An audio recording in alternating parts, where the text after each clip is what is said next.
10 વર્ષના લાંબા ગાળા પછી અંજલિ આખરે તેના ગામ પાલનપુર પાછી ફરી રહી હતી। લાલબત્તીવાળી સરકારી ગાડીમાં બેઠેલી તે હવે માત્ર એક સાધારણ મહિલા નહોતી, પરંતુ એક પ્રતિષ્ઠિત જિલ્લા ન્યાયાધીશ હતી। તેના ચહેરા પર સફળતાનો એ તેજ હતું જેને તે અથાગ પરિશ્રમથી કમાયું હતું। ગંગા નદીના કિનારે વસેલા આ શાંત ગામની પગદંડીઓ પર ગાડીની ધૂળ ઉડી રહી હતી અને તેને યાદ આવ્યું કે કેવી રીતે એક દાયકા પહેલાં તેણે આ જ કાચા રસ્તાઓ પર રડતી આંખે પગ મૂક્યા હતા। આજે તે તેના પતિદેવને બધું સન્માન પાછું આપવા આવી હતી। અંજલિનું હૃદય ગર્વ અને ઉત્સાહથી ઝડપથી ધબકી રહ્યું હતું અને તેણે વિચાર્યું હતું કે દેવ તને આ શક્તિશાળી રૂપમાં જોઈને ખુશીથી રડી પડશે। મુકદ્દમાની ફાઇલોની વચ્ચે તે તેના પરિવારથી સંપૂર્ણપણે કપાઈ ગઈ હતી। તેણે દેવને ઘણા પત્રો લખ્યા હતા, પણ ક્યારેય કોઈ જવાબ મળ્યો ન હતો। તેણે હંમેશા અને દેવનો સીધો સ્વભાવ અને ગામની વ્યસ્તતા સમજી હતી। તે તો બસ એક જ ધૂનમાં જીવી રહી હતી કે એક દિવસ ન્યાયની સર્વોચ્ચ ખુરશી પર બેસીને તે તેના પતિનું માથું સમાજમાં ઊંચું કરશે। જેવી જ તેની ગાડી દેવની પૈતૃક હવેલી સામે રોકાઈ, અંજલિની મુસ્કાન અચાનક ગાયબ થઈ ગઈ। હવેલીનો રંગ રોગાન સંપૂર્ણપણે બદલાઈ ગયો હતો અને મુખ્ય દરવાજા પર એક અજાણ્યા નામની તકતી લટકી રહી હતી। તેણે ગભરામણમાં આ બારીમાંથી બહાર જોયું। ત્યાં ઊભેલા લોકો તેને આશ્ચર્ય અને વિચિત્ર દયાની નજરોથી જોઈ રહ્યા હતા। એક વૃદ્ધ ગ્રામીણે ધ્રુજતા હાથે જણાવ્યું કે તે ઘર તો વર્ષો પહેલાં જ નીલામ થઈ ચૂક્યું છે। અંજલિના પગ નીચેથી જમીન ખસી ગઈ। તેને કંઈ સમજાઈ નહોતું રહ્યું। ગ્રામીણે તેને જણાવ્યું કે દેવ હવે ગામના બહારના છેડે ગંગાના કિનારે એક ઉજ્જડ જમીન પર રહે છે। અંજલિએ તરત જ તેના ડ્રાઈવરને તે જ દિશામાં ગાડી વાળવાનો સખત આદેશ આપ્યો। તેનું મન હજારો વિચિત્ર સવાલો અને અજાણ્યા ડરથી ઘેરાયેલું હતું। તે વિચારી રહી હતી કે શું દેવે કોઈ મોટું દેવું લીધું હતું। રસ્તામાં આવતા સૂકા ખેતરો અને જૂના વૃક્ષો તેને બિલકુલ અજાણ્યા લાગી રહ્યા હતા, જાણે સમયે આ ગામની આખી ઓળખ જ ભૂંસી નાખી હોય। તેનું દિલ સતત જોર જોરથી ધ્રુજવા લાગ્યું હતું।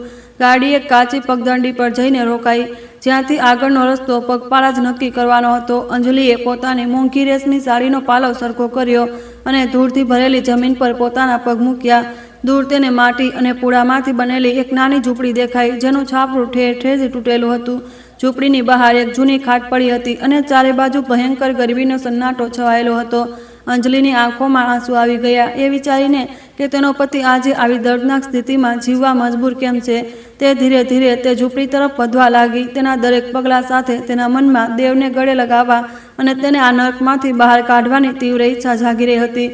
તે વિચારી રહી હતી કે તે તેના પતિને તરત જ શહેર લઈ જશે અને તેને બધી ખુશીઓ આપશે, પણ જેવી જ તે ઝૂંપડીની નજીક પહોંચી, અંદરથી આવતા કેટલાક અવાજોએ તેના પગને ત્યાં જ જડી દીધા। ત્યાં કોઈના હસવાના અને વાત કરવાની ધીમી અવાજ આવી રહી હતી।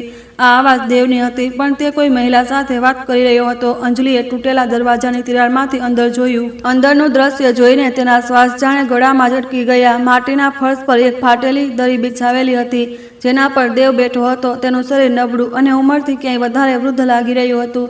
તેના વાળ સફેદ થઈ ગયા હતા અને ચહેરા પર ઊંડી કરચલીઓ પડી ચૂકી હતી। પણ જે વાત અંજલિના દિલને સૌથી વધારે ચીરી ગઈ તે દેવની ગરીબી નહોતી, પણ તેની ગોદમાં બેઠેલું એક નાનું બાળક હતું। દેવ તે બાળક સાથે પ્રેમથી રમી રહ્યો હતો। દેવની ઠીક બાજુમાં એક શ્યામ રંગની સાધારણ સ્ત્રી બેઠી હતી। તેણે એક સૂતી અને ફીકી પડેલી સૂકેલી સાડી પહેરી હતી। તેની આંખોમાં એક ઊંડી શાંતિ અને અપનાપણું ઝલકી રહ્યું હતું। તે મહિલા પોતાના હાથોથી દેવને માટીના વાસણમાં કંઈક ખવડાવી રહી હતી અને વચ્ચે વચ્ચે મુસ્કુરાઈ પણ રહી હતી। આ મીરા હતી, જેનું નામ હજી અંજલિ નહોતી જાણતી। દેવની આંખોમાં તે મહિલા માટે જે સાચું સન્માન અને કોમળતા હતી, તેણે અંજલિના હૃદયમાં ઊંડો ઘાવ કરી દીધો। અંજલિનું દિમાગ શૂન્ય પડી ગયું। 10 વર્ષની તેની બધી સફળતા, તેનો બધો ઘમંડ એક પળમાં ચકનાચૂર થઈ ગયો। તેણે પોતાની આખી જવાની કાયદાની કિતાબોમાં ખપાવી દીધી, એ આશામાં કે તે દેવ માટે એક આદર્શ પત્ની સાબિત થશે। પણ અહીં તેનો પતિ એક ઝૂંપડીમાં કોઈ બીજી સ્ત્રી સાથે ગ્રહસ્થી વસાવી ચૂક્યો હતો। તેની અંદરની તે સશક્ત ન્યાયાધીશ અચાનક એક લાચાર અને ઠગાયેલી સ્ત્રીમાં બદલાઈ ગઈ। તે ક્રોધ, ઈર્ષા અને ભયાનક અપમાનની આગમાં બુરી રીતે સળગવા લાગી। તેના હોઠ ગુસ્સાથી ધ્રુજી રહ્યા હતા। તેને લાગ્યું કે દેવે તેને ધોખો દીધો છે। જ્યારે તે શહેરમાં અકેલી સંઘર્ષ કરી રહી હતી, ત્યારે તેનો પતિ કોઈ બીજી સ્ત્રી સાથે ખુશીઓ મનાવી રહ્યો હતો। કાયદાની નજરમાં આ એક બહુ ગંભીર અપરાધ હતો। અંજલિનું મન ચીસ પાડીને કહી રહ્યું હતું કે તે હમણાં જ દરવાજો તોડી દે અને તે બંનેને તરત જ પોલીસના હવાલે કરી દે। તેનો અહંકાર આ વાતને સ્વીકાર કરી રહ્યો નહોતો કે એક ગરીબ અને અભણ દેખાતી મહિલાએ તેની જગ્યા લઈ લીધી છે। તે સ્ત્રીને પોતાની નજરોથી બાળી દેવા માંગતી હતી। કંઈ પણ વિચાર્યા વગર અંજલિએ ગુસ્સાથી તે લાકડાના દરવાજાને ધક્કો માર્યો। દરવાજો એક જોરદાર ચરમરાહટ સાથે ખુલી ગયો। અંદર બેઠેલા દેવ અને મીરા અચાનક થયેલા આ શોરથી બુરી રીતે ચોંકી ગયા। દેવે પોતાની નજરો ઉઠાવી અને દરવાજા પર ઊભેલી તે મહિલાને જોઈ। જે રેશમી સાડી અને આધુનિક વેશભૂષામાં કોઈ દેવી જેવી લાગી રહી હતી. થોડા પળ માટે તેને સમજ જ ન આવી કે આ કોણ છે, પણ જેવી તેની નજરો અંજલિની ક્રોધિત આંખોથી મળી, દેવના હાથમાંથી માટીનું વાસણ છૂટીને જમીન પર પડી ગયું. અંજલિ, દેવના મોંમાંથી એક સૂકી અને ધ્રુજતી અવાજ નીકળી. આ અવાજ એટલી ધીમી હતી કે જાણે સદીઓથી તેના ગળામાં જ દબાયેલી હોય. તે પોતાની જગ્યાએથી ઊભા થવાની કોશિશ કરવા લાગ્યો, પણ તેના પગમાં એટલી તાકાત નહોતી કે મીરાએ તરત જ તેને સહારો આપીને ઊભો કર્યો. આ જોઈને અંજલિની ઈર્ષા વધુ ભડકી ઉઠી. તેણે પોતાની નફરત ભરેલી નજરોથી પહેલાં તે તૂટેલી ઝૂંપડીને જોઈ, પછી મીરાને અને અંતમાં દેવને. તેનું દિલ તૂટીને ચકનાચૂર થઈ ગયું હતું, પણ તે એક કઠોર ન્યાયાધીશની જેમ શાંત ઊભી રહી. આ તારો સાચો પ્રેમ હતો દેવ? અંજલિની અવાજમાં ઝેર ઘોળાયેલું હતું. મેં 10 વર્ષ એક શહેરની કાલકોઠરીમાં વિતાવી દીધા જેથી તારા પરિવારનું નામ રોશન કરી શકું, અને તે મારી પાછળ આ નવી દુનિયા વસાવી લીધી. દેવ કંઈ કહી ન શક્યો. તેની આંખોમાં આંસુઓનો સમંદર ઉમટી આવ્યો હતો. તે પોતાનું માથું ઝુકાવી ઊભો રહ્યો હતો, જાણે બધા અપરાધમાં પોતાને માથે લઈ રહ્યો હોય. મીરા, જે અત્યાર સુધી ખામોશ હતી, સાડીના પાલવથી માથું ઢોકતા થોડી પાછળ હટી ગઈ, કારણ કે તે અંજલિનું તેજ સહી નહોતી શકતી. અંજલિનો ગુસ્સો હવે તેની ચરમસીમા પર પહોંચી ચૂક્યો હતો. તેણે પોતાની આંગળી તે સહમી ગયેલી મહિલા તરફ ઉઠાવતા દેવને પૂછ્યું, કોણ છે આ સ્ત્રી અને બાળક કોનું છે? શું તને યાદ નથી કે હિન્દુ લગ્ન કાયદા હેઠળ છૂટાછેડા લીધા વિના બીજી વાર લગ્ન કરવા એક દંડનીય અપરાધ છે? હું ચાહું તો તમે બંનેને આ જ વખતે જેલના સળિયા પાછળ મોકલી શકું છું.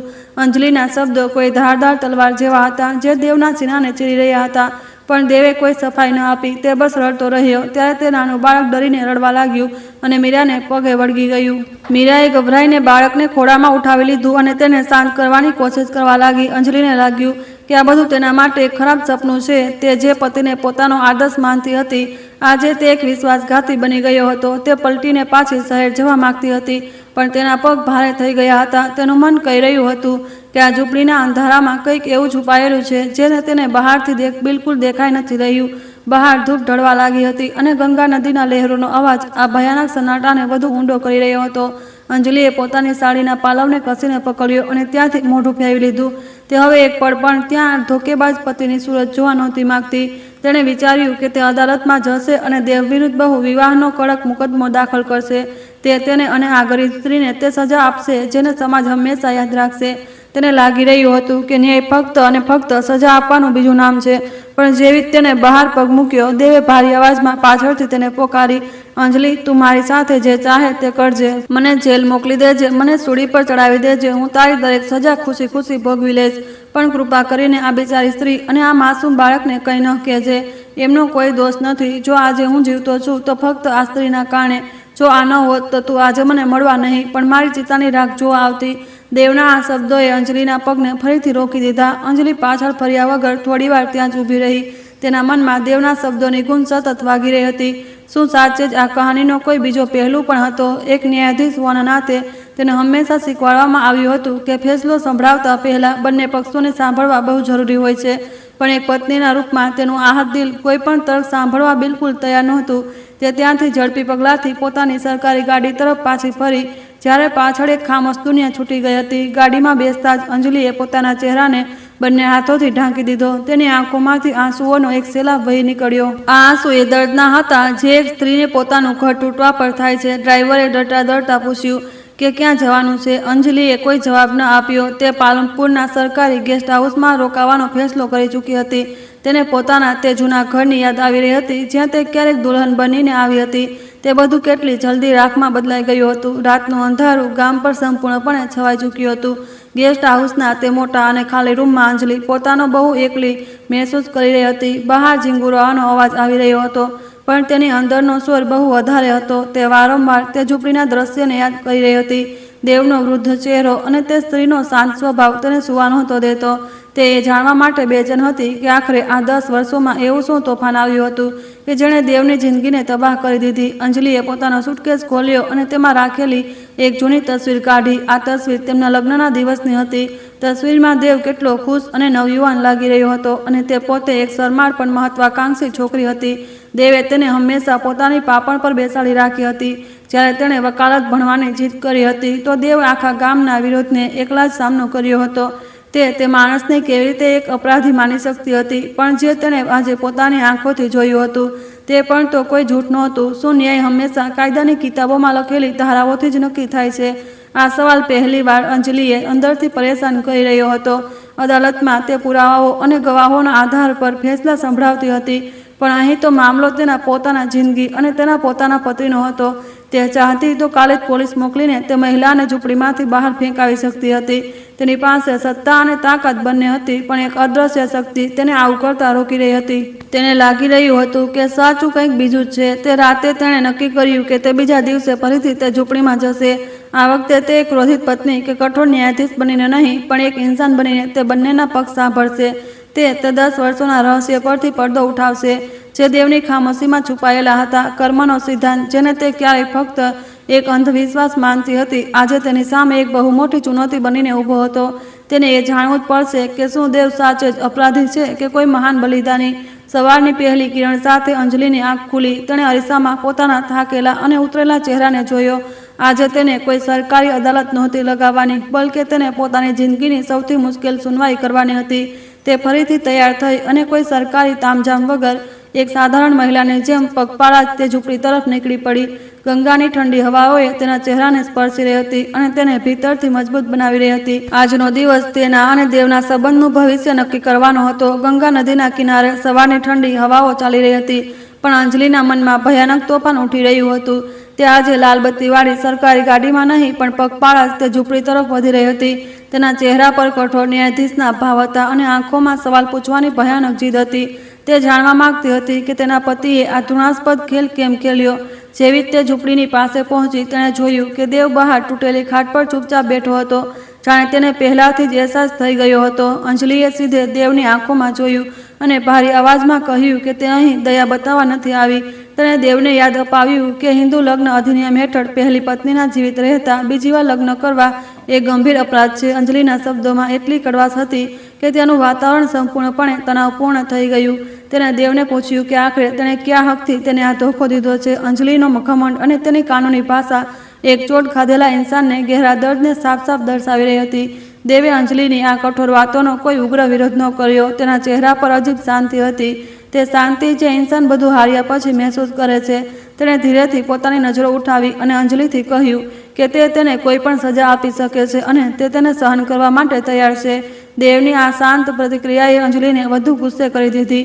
તે ચાહતી હતી કે દેવ બહેસ કરે, પોતાની ભૂલ માને અને માફી માંગે, પણ દેવની ખામોશી અંજલિના અહંકારને ઊંડી ચોટ પહોંચાડી રહી હતી. અંજલિએ ગુસ્સામાં કહ્યું કે તારી આ ખામોશીથી ગુના ઓછા નહીં થાય. ત્યારે દેવે લાંબી શ્વાસ લીધી અને કહ્યું કે તે ફક્ત મારો હાથ જોયો છે, પણ શું ક્યારેય જાણવાની કોશિશ કરી કે મારા 10 વર્ષ કેવી રીતે ગુજર્યા છે. આ સાંભળતા જ અંજલિના મનમાં 10 વર્ષ પહેલાની તસવીર ઉભરી આવી, જ્યારે તે સાધારણ છોકરી હતી અને તેણે શહેર જઈને વકાલત ભણવાનું મોટું સપનું જોયું હતું. તે સમયે દેવ તે ઇન્સાન હતો જે આખા સમાજની બગાવત કરીને તેના સપનાઓ સાથે મજબૂતીથી ઊભો હતો. પાલમપુર જેવા રૂઢિવાદી ગામમાં વહુને ભણાવવા માટે દિલ્હી મોકલવી પાપ માનવામાં આવતું હતું. દેવના માતા પિતા આ ફેસલાની વિરુદ્ધ હતા, પણ દેવે પોતાની પત્ની માટે બધું દાવ પર લગાવી દીધું. અંજલિના દાખલા ખર્ચ માટે બહુ પૈસાની જરૂર હતી. દેવે કોઈને પણ જણાવ્યા વગર પોતાની પેતૃક જમીનનો મોટો હિસ્સો ગામના જમીનદાર પાસે ગીરવે રાખી દીધો હતો. તે દિવસે દેવની આંખોમાં ફક્ત અંજલિને મોટી ઓફિસર બનવા જોવાની એક બહુ સુંદર અને નિસ્વાર્થ ચમક સાફ સાફ દેખાઈ રહી હતી. દિલ્હીના તે મોટા શહેરમાં અંજલિ કિતાબો અને મુકદ્દમાની દુનિયામાં એટલી ખોવાઈ ગઈ હતી કે તેને ગામની કોઈ સૂઝ ન રહી. શરૂઆતમાં તે દેવને પત્ર લખતી, પણ ધીરે ધીરે તેની મહત્વાકાંક્ષાઓએ તેની ભાવનાઓને નીકળી લીધી. તે પોતાના કરિયરની સીડીઓ ઝડપથી ચડી રહી હતી અને તેનું લક્ષ્ય સૌથી મોટી અદાલતની ખુરશી સુધી પહોંચવાનું હતું. તેને લાગતું હતું કે દેવ ગામમાં સુરક્ષિત અને ખુશ છે અને તે પોતાની સફળતાથી તેને મોટો તોહફો આપશે. અંજલિનો આ ભ્રમ તેની પોતાની પારિવારિક જવાબદારીઓથી બહુ દૂર લઈ ગયો હતો.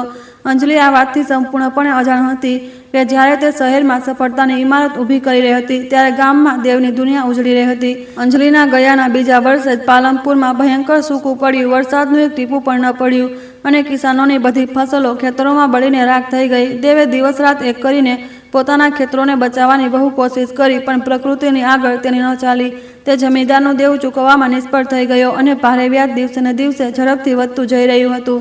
સૂકાની મારથી ગામ ઉભરી પણ નહોતું શક્યું કે આવતા વર્ષે ત્યાં જાનલેવા મહામારી ફેલાઈ ગઈ. ગામના લોકો એક એક કરીને રહસ્યમય ભૂકાળનો શિકાર બનવા લાગ્યા. દેવના વૃદ્ધ પિતા પણ આ ભયાનક બીમારીની ચપેટમાં આવી ગયા. ઘરમાં પહેલાથી પૈસા નહોતા અને સરકારી હોસ્પિટલમાં દવાઓની ભારી કમી હતી. દેવે પોતાના પિતાનો ઈલાજ માટે ઘરના બચેલા ઝવેરાત પણ ચૂપચાપ વેચી દીધા. તે દરરોજ ભગવાનને પ્રાર્થના કરતો હતો, પણ નિયતિએ તેના માટે કોઈ બીજી દર્દનાક કહાની લખીને નક્કી કરી રાખી હતી. આ ભયાનક પરિસ્થિતિઓ છતાં દેવે અંજલિને ક્યારેય કોઈ દુઃખદ ખબર ન આપી. જ્યારે પણ અંજલિનો પત્ર આવતો તે હંમેશા એ જ જવાબ મોકલાવતો કે ઘરમાં બહુ બધું સારું ચાલી રહ્યું છે. દેવ જાણતો હતો કે અંજલિની અંતિમ પરીક્ષાઓ નજીક છે અને તે નહોતો ચાહતો કે તેના ભણતરમાં કોઈ બાધા આવે. તે પોતાના દર્દને સીનામાં દબાવી રાખતો અને રાતોને છુપાઈને રડતો હતો. પતિના રૂપમાં તેનો ધર્મ પત્નીના સપનાઓની રક્ષા કરવાનો હતો અને તે દરેક કષ્ટ એકલો સહન કરવા તૈયાર હતો. દેવે રડતા રડતા પિતાની ચિતાને મુખાગ્નિ દીધી અને રાતભર ગંગા કિનારે બેસીને ખૂબ રડ્યો. તેણે મહેસૂસ કર્યું કે તે સારા દીકરાના રૂપમાં નિષ્ફળ રહ્યો, પણ અંજલિને ખબર ન આપી. પિતાની મોતની દેવની માં પણ બુરી રીતે તૂટી ગઈ અને પથારીવશ થઈ ગઈ. ઘરમાં ખાવા માટે અનાજનો એક દાણો પણ બચ્યો નહોતો. દેવ ગામમાં મજદૂરી કરવા લાગ્યો, જેથી તે પોતાની બીમાર મા માટે 2 વખતની રોટીનો જુગાડ કરી શકે. જેનો પરિવાર ક્યારેય આખા ગામમાં સન્માનિત માનવામાં આવતો હતો, આજે તે દાણે દાણે માટે મોહતાજ થઈ ગયો હતો. દેવની માં અવારનવાર પોતાની વહુ અંજલિને યાદ કરતી હતી, પણ દેવ તેમને હંમેશા જૂઠી શાંતિ આપતો હતો કે તે જલ્દી મોટી ઓફિસર બનીને આવશે. તે જ દરમિયાન જમીનદારના માણસોએ દેવના ઘર પર અચાનક ઘાવો બોલાવી દીધો. તેમણે દેવને બેરહેમીથી પીટ્યો અને કહ્યું કે જો તેણે 1 અઠવાડિયામાં બધું દેવું ન ચૂકવ્યું તો તે તેની પેતૃક હવેલી પર કબજો કરી લેશે. દેવે જમીનદારના પગમાં પડીને રહેમની ભીખ માંગી. પોતાની બીમાર માનો વાસ્તો આપ્યો, પણ તે પથ્થરદિલ ઇન્સાન પર કોઈ અસર ન થઈ. દેવને સમજાયું નહોતું રહ્યું કે તે આ મુસીબતમાંથી કેવી રીતે બહાર નીકળે. તેનું આખું સંસાર તેની આંખો સામે બહુ જ બેરહેમીથી તૂટીને વિખરાઈ પડ્યું હતું. જમીનદારની ધમકી અને બીમારીએ દેવની માનો જીવ લઈ લીધો. 1 અઠવાડિયાની અંદર દેવે માને પણ ખોઈ દીધી. તે દિવસે તેની આત્મા મરી ચૂકી હતી. તેણે માના અંતિમ સંસ્કાર સાદગીથી કર્યા. જ્યારે તે સ્મશાનથી પાછો ફર્યો તો જમીનદારના માણસોએ હવેલીનો સામાન બહાર ફેંકીને તાળું લગાવી દીધું હતું. દેવને પોતાના જ ઘરથી ધક્કા મારીને બહાર કાઢી દેવામાં આવ્યો હતો. તે ભયાનક રાત તેના પાસે માથું છુપાવવા માટે કોઈ જગ્યા નહોતી. તે કેટલાય દિવસો સુધી પાગલોની જેમ ગામની સડકો પર ભૂખ્યો તરસ્યો ભટકતો રહ્યો. લોકોએ તેના પર દયા ખાવાની જગ્યાએ ખૂબ મજાક ઉડાવ્યો. કેટલાકે કહ્યું કે આ એ જ પાપનું ફળ છે જે તેણે પોતાની પત્નીને ખુલ્લી છૂટ આપીને કર્યું છે. દેવ અંદરથી સંપૂર્ણપણે ખોખલો થઈ ચૂક્યો હતો. તેને લાગતું હતું કે હવે તેના જીવનનો કોઈ ઉદ્દેશ્ય નથી બચ્યો. તેણે એક દિવસ નક્કી કર્યું કે તે ગંગામાં કૂદીને પોતાની દર્દ ભરેલી જિંદગીને ખતમ કરી દેશે, જેથી અંજલિને ક્યારેય શરમજનક સ્થિતિનો સામનો ન કરવો પડે. આ બધું જણાવતા દેવની અવાજ ભારે થઈ ગઈ અને આંખોમાંથી આંસુ વહી રહ્યા હતા. અંજલિ ત્યાં જ તે માટીના ફર્શ પર બેસી ગઈ. તેના પગની બધી તાકાત જાણે અચાનક ખતમ થઈ ગઈ હતી. તે એક સ્તબ્ધ શ્રોતાની જેમ પોતાના પતિના દર્દનાક ભૂતકાળને સાંભળી રહી હતી. તેને વિશ્વાસ નહોતો થઈ રહ્યો કે જે સમયે તે શહેરમાં જીતનો જશ્ન મનાવી રહી હતી, તે સમયે તેનો પતિ પોતાના માતા પિતાની ચિતા સળગાવી રહ્યો હતો અને ભૂખ્યો ભટકી રહ્યો હતો. તેનો અહંકાર હવે સંપૂર્ણપણે ગહેરા અપરાધ બોધમાં બદલાઈ ચૂક્યો હતો. અંજલિના મનમાં 10 વર્ષની તે લાંબી ખામોશી હવે ગુંજવા લાગી હતી. તેને યાદ આવ્યું કે કેવી રીતે તે કામનું બહાનું બનાવીને ગામ આવવાથી બચતી રહેતી હતી. તેણે ક્યારેય એ જાણવાની કોશિશ ન કરી કે દેવના નાના પત્રો પાછળ કેટલી મોટી સચ્ચાઈ છુપાયેલી હતી.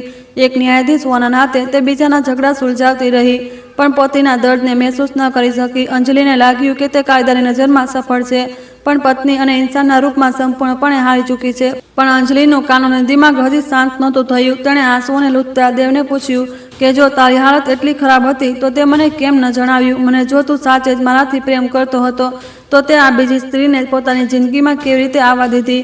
અંજલિના શબ્દોમાં હવે તે પહેલાવાળો ગુસ્સો નહોતો, બલકે એક પત્નીની ઊંડી પીડા હતી જે પોતાની જગ્યા કોઈ બીજાને જોઈને તડપી રહી હતી.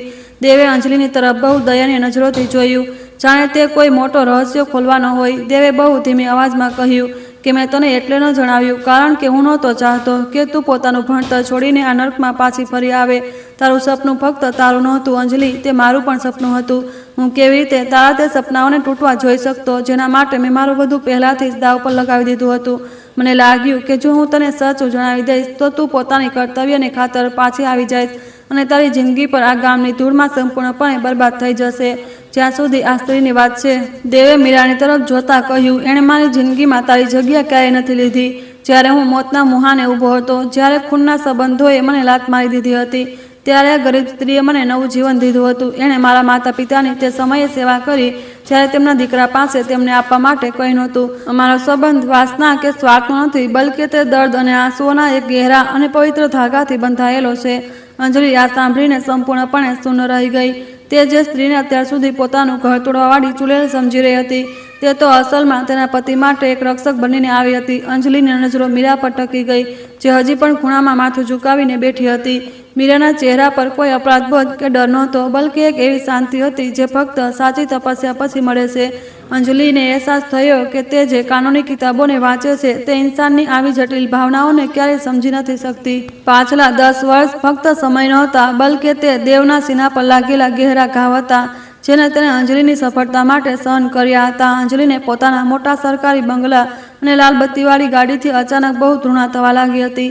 તેને લાગી રહ્યું હતું કે તેની દરેક સફળતાની પાછળ તેના પતિના ખૂનના આંસુ અને આ ગરીબ સ્ત્રીનો મોટો બલિદાન છુપાયેલો છે. તે અંદરથી ખુદને બહુ મોટી અપરાધી મહેસૂસ કરવા લાગી હતી, જેણે સ્વાર્થ અને મહત્વાકાંક્ષાના ચક્કરમાં પોતાના પરિવારને ભૂલાવી દીધો હતો.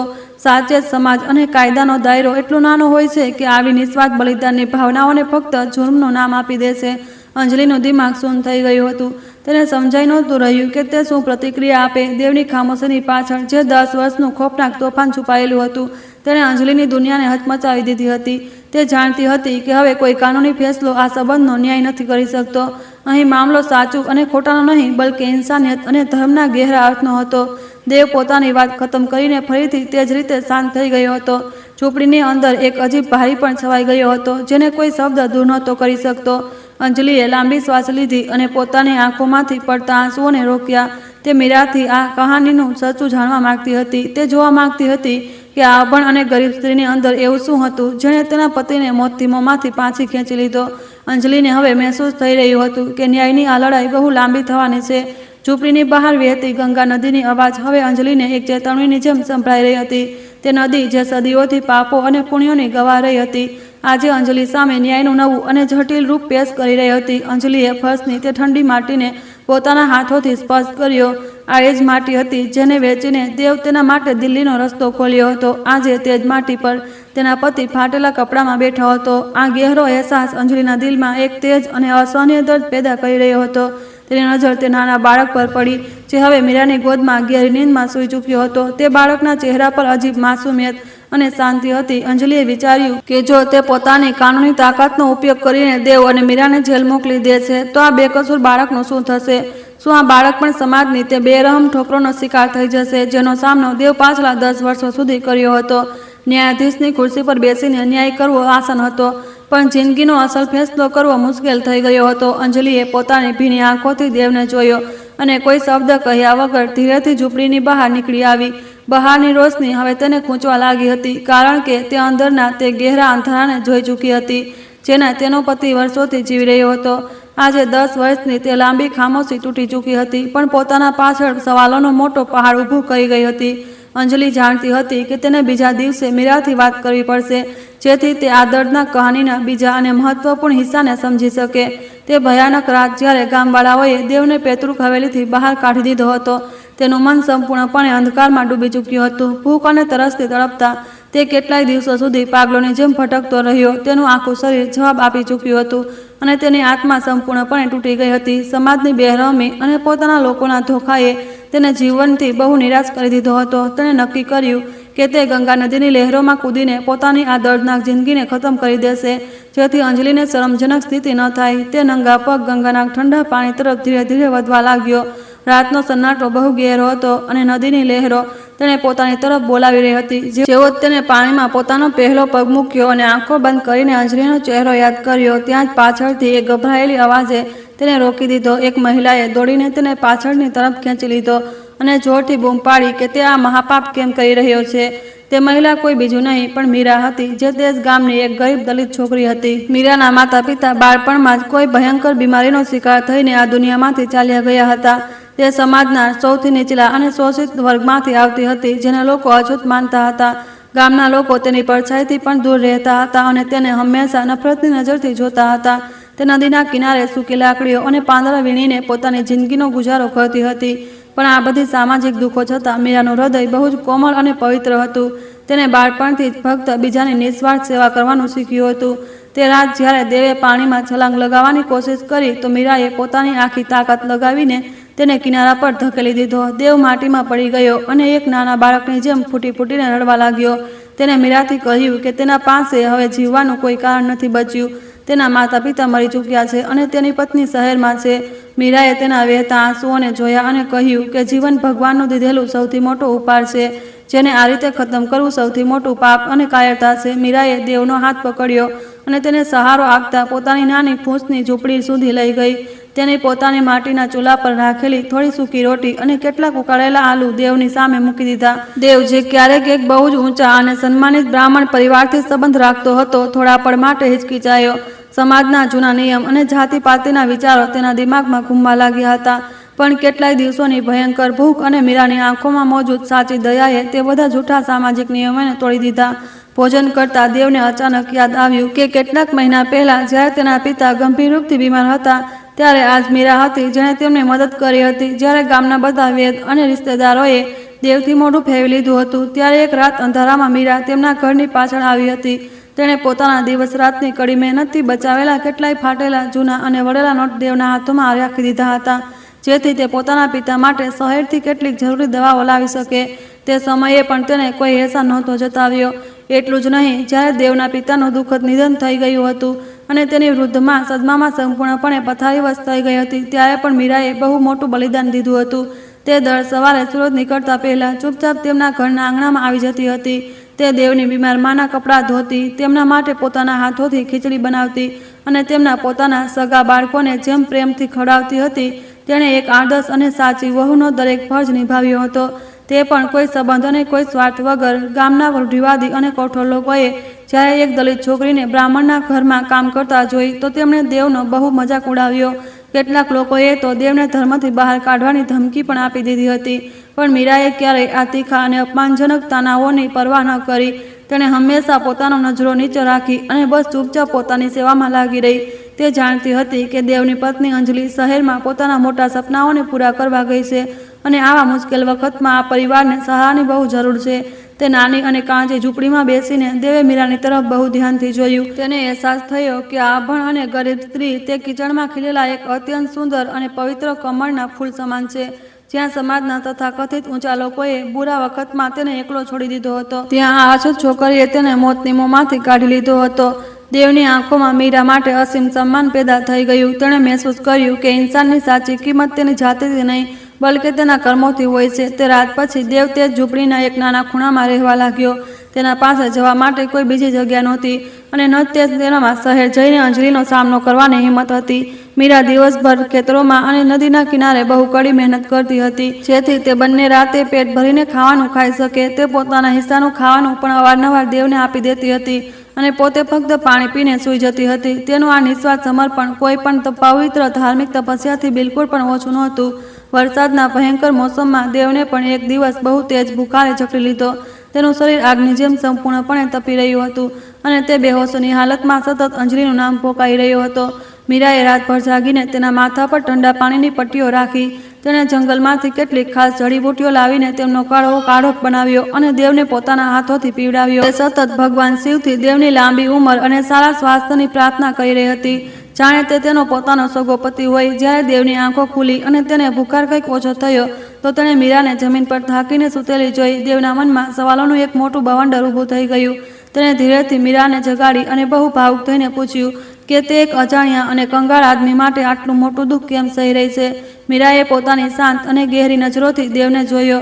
તેને બહુ જ ધીમી પણ સ્પષ્ટ અવાજમાં કહ્યું કે મુસીબતમાં પડેલા ઇન્સાનની મદદ કરવી સૌથી મોટો માનવીય ધર્મ અને ઈશ્વરની સાચી પૂજા છે. મીરાએ આગળ જણાવ્યું કે જ્યારે દેવ અમીર અને સુખી હતો ત્યારે તેણે ક્યારેય કોઈ ગરીબ કે નાની જાતિવાળાનો અપમાન નહોતો કર્યો. જ્યારે ગામના લોકો મીરાને અછૂત કહીને ગાળો આપતા હતા ત્યારે દેવે કેટલીય વાર તે લોકોનું આવું કરતા રોક્યા હતા. મીરાએ કહ્યું કે તમારી તે નાની સરખી દયાએ મારા દિલમાં તમારા માટે એક બહુ જ પવિત્ર સ્થાન બનાવી દીધું હતું. હું જાણું છું કે તમારી પત્ની શહેરમાં છે અને તે એક બહુ મોટી ઓફિસર બનવાની છે, એટલે મારું કામ ફક્ત તમને તેમના માટે સુરક્ષિત રાખવાનું છે. મીરાની આ નિસ્વાર્થ અને મહાન વાતોએ દેવની આત્માને અંદર સુધી હચમચાવી દીધી. તે પોતાની પત્ની અંજલિથી બહુ પ્રેમ કરતો હતો, પણ મીરાની પવિત્રતા અને તેના મહાન બલિદાને દેવને સંપૂર્ણપણે આભારી કરી દીધો હતો. તેણે મહેસૂસ કર્યું કે આ ક્રૂર અને સ્વાર્થી દુનિયામાં મીરા જેવી સ્ત્રીનું એકલા રહેવું બહુ જ ખતરનાક છે. ગામના દરિંદા લોકો અવારનવાર મીરાને બુરી નજરથી જોતા હતા. દેવે નક્કી કર્યું કે તે આ મહાન સ્ત્રીને સમાજમાં આ ભૂખ્યા વરુઓથી બચાવવા માટે પોતાનું નામ આપશે એક સવારે જ્યારે ગામના લોકો હજી સૂતા હતા, દેવે ગંગા નદીના પવિત્ર તટ પર મીરા સાથે 7 ફેરા લીધા. ત્યાં કોઈ પંડિત, કોઈ મંત્ર, કોઈ લગ્નની ભવ્ય સજાવટ બિલકુલ પણ નહોતી. તેમને ફક્ત ઉગતા સૂરજ અને વહેતી પવિત્ર ગંગા નદીને જ પોતાનો સાચો ગવાહ માન્યો હતો. દેવે ગંગાની ગીલી માટીથી મીરાની માંગ ભરી દીધી. આ લગ્ન કોઈ શારીરિક વાસના કે ધોખો આપવાની નિયતિથી નહોતા કરવામાં આવ્યા, બલકે આ બે તૂટેલા અને હારેલા ઇન્સાનનો એકબીજાને બચાવવાનો એક સમજૂતી હતો. જેવી જ ગામવાળાઓને આ અનોખા લગ્ન વિશે ખબર પડી, ત્યાં એક બહુ મોટું તોફાન ઊભું થઈ ગયું. ઊંચી જાતિના લોકોએ તેને ધર્મનું બહુ મોટું અપમાન માન્યું અને તેમને દેવને ગામમાંથી સંપૂર્ણપણે બહિષ્કૃત કરવાનો સખત ફેંસલો સંભળાવી દીધો. કોઈ પણ ગ્રામીણને દેવ કે મીરાથી વાત કરવાની અનુમતિ બિલકુલ નહોતી. તેમને ગામના કૂવામાંથી પાણી ભરવા કે મંદિરમાં પ્રવેશ કરવા પર સંપૂર્ણપણે રોક લગાવી દેવાઈ. પણ આ બધા સામાજિક પાબંદીઓને દેવ અને મીરાના આપસી વિશ્વાસને વધુ મજબૂત બનાવ્યો. સામાજિક બહિષ્કાર છતાં દેવ અને મીરાએ એકબીજાના સહારાથી જિંદગીની નવી શરૂઆત કરી. દેવ હવે ગામથી દૂર જઈને મજદૂરી કરવા લાગ્યો અને મીરા ઘરનું બધું કામ સંભાળતી હતી. તેમનો સંબંધ એક સામાન્ય પતિ પત્નીથી બહુ અલગ હતો. દેવના દિલમાં અંજલિ માટે જે પ્રેમ હતો તે ક્યારેય ઓછો નહોતો થયો. મીરા પણ આ વાતનો બહુ સારી રીતે જાણતી હતી અને સમજતી પણ હતી. તેણે ક્યારેય પણ અંજલિની જગ્યા લેવાની કોશિશ ન કરી. તે હંમેશા દેવને અંજલિની સફળતા અને તેના પાછા ફરવાની આશા અપાવતી રહેતી હતી. કેટલાક વર્ષોના લાંબા સંઘર્ષ અને સાથ પછી તેમના જીવનમાં એક બહુ જ સુંદર પળ આવ્યો, જ્યારે મીરાએ એક સુંદર બાળકને જન્મ આપ્યો. આ બાળકના જન્મે દેવની સૂની અને ઉદાસ જિંદગીમાં જાણે એક નવી રોશની ભરી દીધી હતી. બાળકના કિલકારીઓએ તે તૂટેલી ઝૂંપડીને એક સાચા ઘરમાં બદલી દીધું હતું. દેવ તે બાળકને બેહદ પ્રેમ કરતો હતો અને તેમાં પોતાનું ભવિષ્ય જોતો હતો. પણ આ છતાં દેવે ક્યારેય તે પોતાની પહેલી પત્ની અંજલિને પોતાના મનથી એક પળ માટે પણ નહોતી ભૂલાવી. દર સાંજે જ્યારે સૂરજ ઢળવા લાગતો હતો, ત્યારે દેવ ગંગાના કિનારે જઈને ચૂપચાપ બેસી જતો હતો. તે નદીની તે પાર વસેલા મોટા શહેરની ઝગમગતી રોશનીની તરફ કલાકો સુધી જોતો રહેતો અને તેના મનમાં હંમેશા એક જ મીઠો વિચાર રહેતો હતો કે અંજલિ હવે બહુ મોટી અને મશહૂર ઓફિસર બની ગઈ હશે. તે પોતાની પત્નીની ભારી સફળતા પર મનમાં જ મનમાં ખુશ અને વધારે ગર્વ મહેસૂસ કરતો હતો.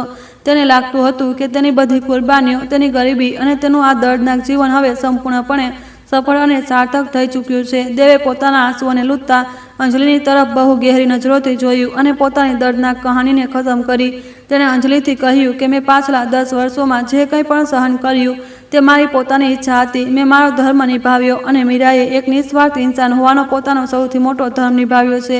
તેણે અંજલિથી પ્રાર્થના કરી કે તે ચાહે તો તેને આ બહુ વિવાહના અપરાધ માટે સૂળી પર ચડાવી દે, પણ કૃપા કરીને તે આ મહાન સ્ત્રી અને તેના માસૂમ બાળકને કોઈ પણ સજા ન આપે.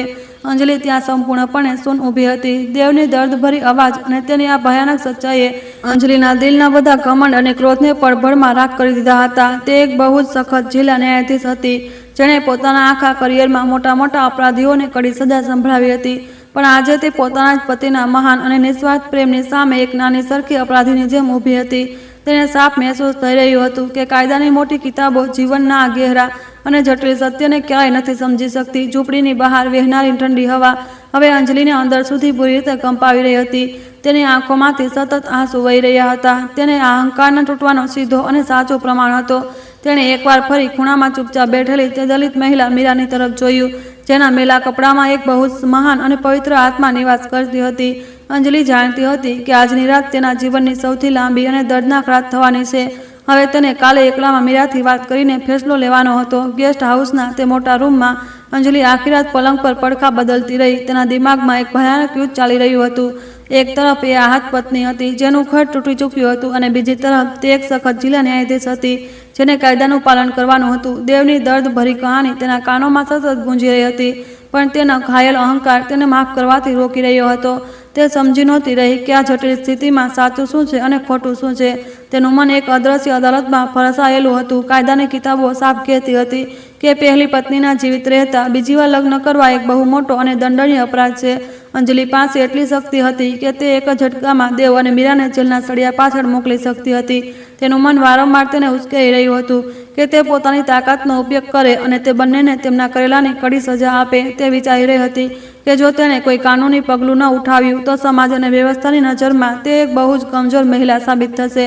પણ જેવી તે કોઈ કઠોર ફેંસલો લેવાનું વિચારે, દેવનો તે ઉતરેલો ચહેરો તેની આંખો સામે આવી જતો હતો. તેને યાદ આવી જતું હતું કે કેવી રીતે દેવે તેના ભણતર માટે પોતાનું આખું જીવન અને પૈતૃક હવેલી દાવ પર લગાવી દીધી હતી. શું કાયદાની કોઈ પણ કિતાબ દેવના તે મહાન બલિદાનને માપી શકતી હતી? શું કોઈ પણ ધારા તે ભૂખ અને અપમાનનો હિસાબ આપી શકતી હતી જે દેવે તેના માટે સહન કર્યો હતો? આ સવાલોએ અંજલિના કાનૂની દિમાગને સંપૂર્ણપણે શૂન્ય કરી દીધું હતું. આગલી સવારે જ્યારે સૂરજ નીકળ્યો તો અંજલિએ પોતાના આંસુઓને લૂછીને એક કઠોર ફેંસલો લીધો. તેણે નક્કી કર્યું કે તે આ મામલાને અદાલતમાં લઈ જવાથી પહેલાં પોતાની તાકાત અને પૈસાનો ઉપયોગ કરશે. તે મીરાને હંમેશા માટે દેવની જિંદગીથી દૂર કરી દેશે. તેણે પોતાના સુરક્ષાકર્મીને તરત જ તે મામલાને બહાર કાઢી દીધો, ઝૂંપડીમાં મોકલ્યો અને મીરાને એકલા ગેસ્ટ હાઉસમાં બોલાવવાનો સખત આદેશ આપ્યો. તે ચાહતી હતી કે તે દેવની ગેરહાજરીમાં મીરા પર દબાવ બનાવે અને તેને હંમેશા માટે ગામ છોડવા મજબૂર કરી દે. થોડી જ વારમાં મીરા ગેસ્ટ હાઉસના તે શાનદાર રૂમમાં ડરેલી અને સહમેલી ઊભી હતી. તેના મેલા અને ફાટેલા કપડાં તે આલિશાન રૂમની ચમક સામે બહુ જ વિચિત્ર લાગી રહ્યા હતા. અંજલિ ખુરશી પર એક ન્યાયાધીશની જેમ બહુ જ સખત મુદ્રામાં બેઠી હતી. તેણે મીરાને બેસવા માટે ન કહ્યું, બલકે તેને ઉપરથી નીચે સુધી બહુ જ નફરત અને તિરસ્કારની નજરોથી જોયું. રૂમમાં એક ભારે સન્નાટો હતો જેને ફક્ત અંજલિની તેજ શ્વાસોનો અવાજ જ વારંવાર તોડી રહી હતી. અંજલિએ પોતાની મેજ પર રાખેલા પાણીના ગ્લાસને ઉઠાવ્યો અને બહુ જ ઠંડી અવાજમાં વાત શરૂ કરી. તેણે મીરાથી કહ્યું કે હું જાણું છું કે તે મુશ્કેલ વખતમાં મારા પતિનો જીવ બચાવ્યો હતો અને એના માટે હું તારી બહુ આભારી છું. પણ હવે હું પાછી આવી ગઈ છું અને તને તેમના જીવનથી સંપૂર્ણપણે જવું પડશે. અંજલિએ પોતાની અવાજને વધુ કઠોર કરતા કહ્યું કે એક ભણેલી ગણેલી અને ઇજ્જતદાર સ્ત્રી જ દેવની પત્ની હોઈ શકે છે, તારા જેવી અભણ અને ગરીબ મહિલા બિલકુલ નહીં. અંજલિએ પોતાનો બેગ ખોલ્યો અને રૂપિયાથી ભરેલો એક મોટો લિફાફો મીરાની સામે મેજ પર ફેંકી દીધો. તેણે કહ્યું કે આ લિફાફામાં એટલા પૈસા છે કે તું અને તારું બાળક કોઈ બીજા શહેરમાં જઈને એક બહુ સારી અને નવી જિંદગી શરૂ કરી શકો છો. હું તારા બાળકના સારા ભણતરનો બધો ખર્ચ પણ જીવન પર ઉઠાવવા માટે તૈયાર છું, પણ એના બદલામાં તને દેવને હંમેશા માટે ભૂલવો પડશે અને આ ગામથી તરત દૂર જવું પડશે, જેથી મારો પરિવાર ફરીથી સંપૂર્ણપણે એક થઈ શકે. મીરાએ તે રૂપિયાથી ભરેલા લિફાફાની તરફ એકવાર પણ પાછળ ફરીને ન જોયું. તેના ચહેરા પર લાલચ કે ખુશીનો કોઈ પણ ભાવ બિલકુલ પણ નહોતો. તેને બહુ જ શાંત અને સ્થિર અવાજમાં અંજલિથી કહ્યું કે માલકીન, મારો પ્રેમ અને મારો ધર્મ આ અમુક રૂપિયાનો મોહતાજ નથી. મેં દેવજીની સેવા કોઈ લાલચ કે પૈસા માટે ક્યાંય નહોતી કરી. તે તો મારા માટે ભગવાન સમાન છે, જેમણે મારા જેવી અછૂતને સમાજમાં આ ક્રૂર વરીઓથી બચાવીને એક સન્માનજનક અને નવું જીવન આપી દીધું. મીરાએ આગળ કહ્યું કે હું જાણું છું કે હું તમારા જેવી સુંદર, ભણેલી ગણેલી અને મોટી ઓફિસર નથી. મારો દેવજી પર કોઈ કાનૂની અધિકાર પણ નથી, કારણ કે તે હંમેશાથી ફક્ત અને ફક્ત તમારા જ હતા. પણ મેં તેમનું દુઃખ અને તેમની ભૂખને બહુ નજીકથી મહેસૂસ કર્યું છે. તમે મને અહીંથી જવા માટે પૈસા ન આપો, કારણ કે હું ખુદ જ તેમના જીવનથી દૂર જવાની હતી, પણ હું તેમને ત્યાં સુધી નહીં છોડી શકું જ્યાં સુધી તે ખુદ મને આવું કરવા માટે પોતાના મોંથી ન કહે. મીરાની આ નિસ્વાર્થ વાતોએ અંજલિના અહંકારને વધુ ગહેરી ચોટ પહોંચાડી. અંજલિનો ગુસ્સો બેકાબૂ થઈ ગયો અને તે પોતાની ખુરશીમાંથી જોરથી ઊભી થઈ ગઈ. તેણે મીરા પર ચિલ્લાવતા કહ્યું કે તું બહુ ચાલાક સ્ત્રી છે, જે મારા પતિને પોતાની જૂઠી ભાવનાઓના જાળમાં ફસાવી રહી છે. જો તું સીધા રીતે મારી વાત નહીં માને તો હું તને બહુ વિવાહના અપરાધમાં જેલમાં સડાવી દઈશ. તારું બાળક અનાથ થઈ જશે અને તને જિંદગીભર તે કાલકોઠરીમાં પોતાના આ ઘૃણાસ્પદ પાપની સજા ભોગવવી પડશે. અંજલિ ધમકીઓ આપી જ રહી હતી કે અચાનક રૂમનો દરવાજો બહુ જોરથી ખુલ્યો. દેવ હાંફતો અને પરસેવાથી લથબથ રૂમની અંદર ઝડપથી દાખલ થયો. તે ગેસ્ટ હાઉસની બહાર છુપાઈને મીરાની રાહ જોઈ રહ્યો હતો, કારણ કે તેને અંજલિના ઈરાદાઓ પર શક હતો. રૂમનો તણાવપૂર્ણ માહોલ અને અંજલિનો ગુસ્સાથી લાલ ચહેરો જોઈને દેવ તરત સમજી ગયો કે અહીં શું થઈ રહ્યું છે. તે કંઈ પણ વિચાર્યા વગર સીધે અંજલિના અને મીરાની વચ્ચે જઈને એક મજબૂત ઢાલની જેમ ઊભો થઈ ગયો, જેથી મીરાને બચાવી શકે. દેવ પોતાની બંને આંખો અંજલિની આંખોમાં નાખતા બહુ દ્રઢ અને ઊંચી અવાજમાં કહ્યું કે તું આ બિચારી અને બેકસૂર સ્ત્રીને કોઈ પણ ધમકી નથી આપી શકતી. જે પણ અપરાધ થયો છે તે ફક્ત મેં કર્યો છે અને તેની સજા પણ ફક્ત મને જ મળવી જોઈએ. અંજલિ, તું ચાહે તો મને ઉંમરકેદ આપી દે કે મને ફાંસી પર લટકાવી દે. હું તારી દરેક સજા ખુશી ખુશી સ્વીકાર કરી લઈશ, પણ હું તને મીરા અને મારા તે માસૂમ બાળકની જિંદગી બરબાદ કરવાની ઇજાજત બિલકુલ પણ નથી આપી શકતો. દેવની આ વાતો સાંભળીને અંજલિ જાણે પથ્થરની મૂર્તિ બની ગઈ. તેણે પોતાની આંખો અને કાનો પર બિલકુલ વિશ્વાસ નહોતો થઈ રહ્યો. તેનો પોતાનો પતિ, જેના માટે તે 10 વર્ષ સુધી શહેરમાં લડતી રહી, આજે એક બીજી સ્ત્રીની રક્ષા માટે તેની સામે છાતી તાણીને ઊભો હતો. દેવે આગળ કહ્યું કે જ્યારે હું મોતના મુંહમાં હતો ત્યારે આ સ્ત્રીએ પોતાનું બધું દાવ પર લગાવીને મને નવું જીવન દીધું હતું. હવે હું મારો જીવ બચાવવા માટે તેને તારા આ કઠોર અને નિર્દય કાયદાના હવાલે કેવી રીતે કરી દઉં? અંજલિનું દિલ ઈર્ષા, દર્દ અને એક અજીબહીન ભાવનાથી સંપૂર્ણપણે ભરાઈ ગયું. તેણે બહુ જ આહત સ્વરમાં દેવથી પૂછ્યું કે શું તું સાચે જ આ અભણ સ્ત્રીથી મારાથી પણ વધારે પ્રેમ કરે છે? શું મારા 10 વર્ષના લાંબા સંઘર્ષ અને મારી આ મોટી સફળતાની તારા સામે કોઈ પણ કિંમત નથી? તું આજે મારા સામે ઊભો થઈને આ સ્ત્રીનો પક્ષ લઈ રહ્યો છે, જેણે મારું સજાવેલું ઘર સંપૂર્ણપણે તોડી દીધું છે. શું તને મારા આ વહેતા આંસુઓની કોઈ પણ પરવા નથી? દેવે ગહેરી શ્વાસ લીધી અને બહુ જ શાંત સ્વરમાં અંજલિને જવાબ દીધો. તેણે કહ્યું કે પ્રેમનો મતલબ ફક્ત સાથે રહેવું કે મોટી સફળતા હાંસલ કરવી નથી હોતો. પ્રેમનો અસલી મતલબ તો એકબીજાના દર્દને સમજવું અને મુશ્કેલ વખતમાં સાથ નિભાવવો હોય છે. મેં તારાથી બહુ પ્રેમ કર્યો હતો અને આજે પણ કરું છું. એટલે મેં તારા સપનાઓ માટે મારું બધું ખતમ કરી દીધું. પણ મીરાએ મને તે વખતે પોતાનો પ્રેમ દીધો જ્યારે મારા પાસે તેને આપવા માટે ફક્ત અને ફક્ત દુઃખ અને બેઇંતહા આંસુ હતા. દેવે આગળ કહ્યું કે આ મારા જીવનનો સૌથી મોટો ધર્મ છે કે હું તે ઇન્સાનની રક્ષા કરું જેણે મને ત્યારે બચાવ્યો જ્યારે દુનિયાએ મને મરવા માટે છોડી દીધો હતો. હું મારી જવાબદારીથી ભાગીને એક કાયર ઇન્સાનની જેમ નથી જીવી શકતો. જો કાયદાની નજરમાં એક એહસાનમંદ અને સાચા ઇન્સાનનું હોવું સૌથી મોટો અપરાધ છે તો હું આ અપરાધની દરેક સજા ભોગવવા માટે સંપૂર્ણપણે તૈયાર છું. તું હમણાં જ પોલીસને બોલાવી મને હથકડી પહેરાવી શકતી છે, પણ કૃપા કરીને આ ગરીબ સ્ત્રીને અહીંથી સન્માનપૂર્વક જવા દે. દેવના આ સીધા અને સાચા શબ્દોએ અંજલિના દિલ પર હથોડાની જેમ ગહેરી ચોંટ કરી. તેને પહેલીવાર પોતાની ભયાનક સ્વાર્થપરતા પર પોતાની મોટી ભૂલોનો બહુ ગહેરો અહેસાસ થયો.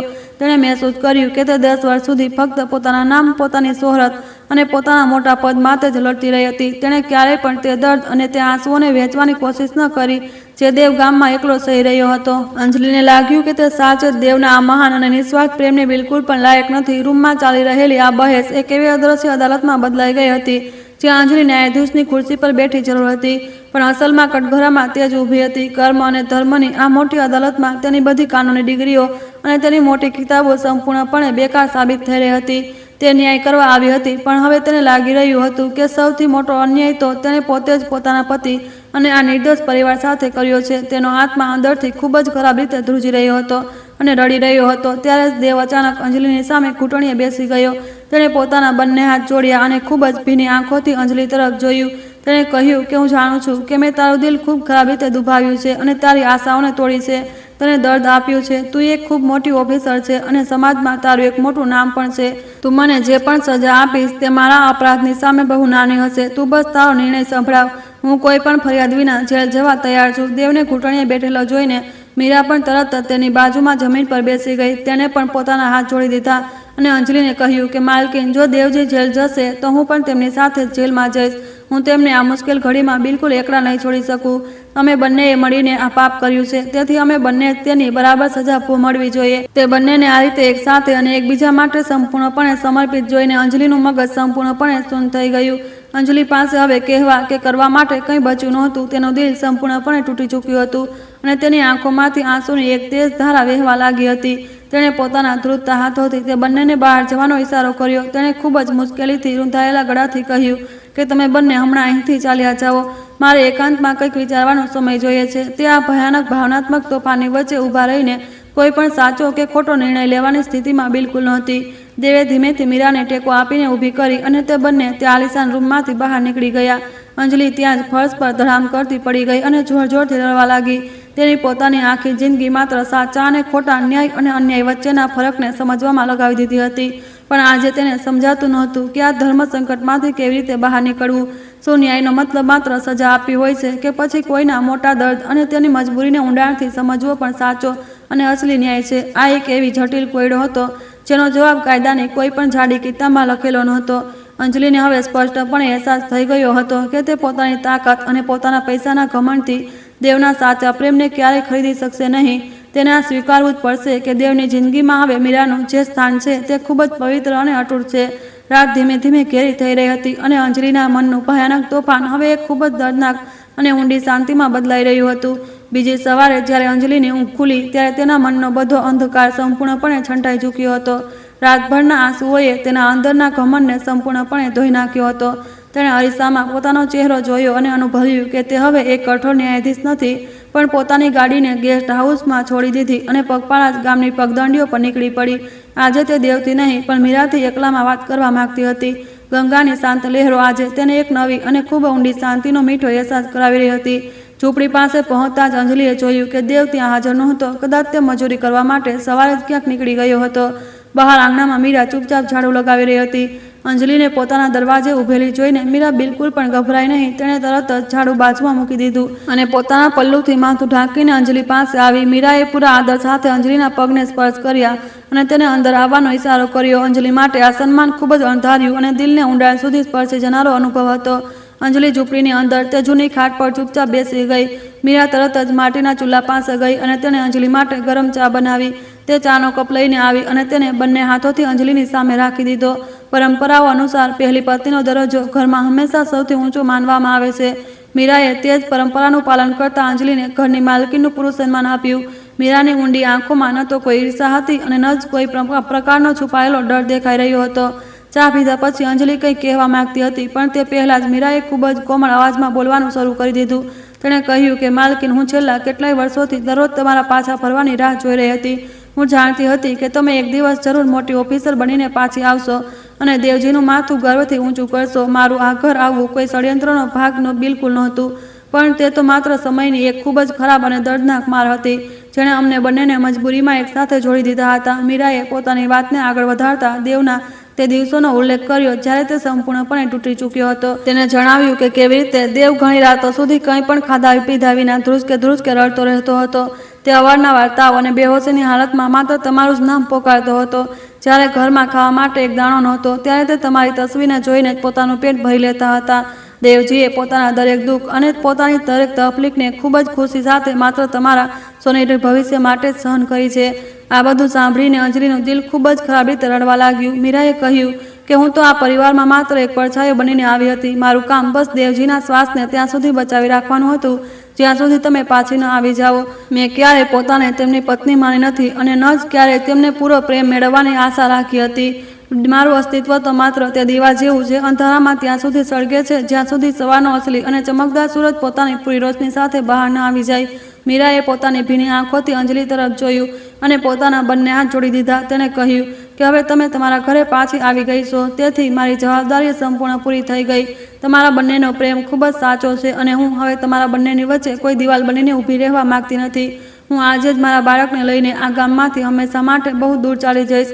તમે કૃપા કરીને દેવજીને માફ કરી દો અને તેમની સાથે શહેર જઈને એક નવી અને ખુશહાલ જિંદગીનો શરૂઆત કરી લો. મીરાના આ નિસ્વાર્થ અને મહાન શબ્દો અંજલિના દિલને ખૂબ જ ઊંડાણ સુધી ચીરતા નીકળી ગયા. તેનો બધો ઘમંડ અને તેની બધી કાયદાકીય ડિગ્રીઓ આ અભણ સ્ત્રીના મહાન ત્યાગની સામે સંપૂર્ણપણે માટીમાં મળી ગઈ હતી. અંજલિને અહેસાસ થયો કે તે પોતાની મહત્વાકાંક્ષાઓમાં કેટલી અંત થઈ ગઈ હતી કે તેણે ક્યારેય પોતાના પતિની પરેશાનીઓને સમજવાની કોશિશ જ ન કરી. તે તો બસ પોતાના અહંકારની ઊંચી ખુરશી પર બેઠી રહી, જ્યારે કે તેનો પોતાનો પતિ આ ગામની ધૂળ અને ગરીબીમાં તેના માટે દરરોજ પડે પડ મરી રહ્યો હતો. અંજલિ હવે પોતાના આંસુઓને બિલકુલ પણ રોકી શકી નહીં અને ધ્રુસકે રડવા લાગી. તેણે આગળ વધીને મીરાના બંને હાથોને ખૂબ કસીને પકડી લીધા. આજે પહેલીવાર તેને અનુભવ થયો કે અસલી મહાનતા કોઈ ઊંચા પદ કે પૈસામાં નથી હોતી, પણ માણસના દિલમાં છુપાયેલી હોય છે. તેણે મીરાને કહ્યું કે તું કોઈ પડછાયો નથી, પણ તું તો અસલી તે દેવી છો જેણે મારા ઉજળાયેલા ઘરને ફરીથી વસાવ્યું છે. તે કામ કર્યું જે હું એક પત્ની હોવા છતાં પણ પોતાના પતિ માટે ક્યારેય ન કરી શકી. અંજલિએ રડતા રડતા પોતાની બધી ભૂલોને ખુલ્લા દિલથી સ્વીકાર કરી લીધી. તેણે કહ્યું કે હું તે અસલી ગુનેગાર છું જેણે પોતાના ખોટા સપનાઓ માટે પોતાના આખા પરિવારને ખૂબ ખરાબ રીતે બરબાદ કરી દીધો. મેં ક્યારેય પાછળ ફરીને જોયું નહીં અને પોતાની ખોટી સફળતાના નશામાં હંમેશા ચૂર રહી. જો તું ન હોત તો આજે મારી પાસે પોતાના પતિની ચિતા પર રડવા સિવાય બીજો કોઈ રસ્તો ન બચતો. તે પોતાની જિંદગી દાવ પર લગાવીને મને આ અહેસાસ કરાવ્યો છે કે પ્રેમ અને પરિવાર દુનિયાની સૌથી કિંમતી અને અનમોલ વસ્તુઓ છે. અંજલિએ મીરાને કસમ આપી કે તે આ ઘરથી ક્યાંય બહાર નહીં જાય. તેણે કહ્યું કે તું આ પરિવારનો ખૂબ જ મહત્વપૂર્ણ અને અભિન્ન હિસ્સો બની ચૂકી છે. તારું બાળક દેવનું જ લોહી છે અને તેનો આ પરિવાર પર પૂરો અધિકાર છે.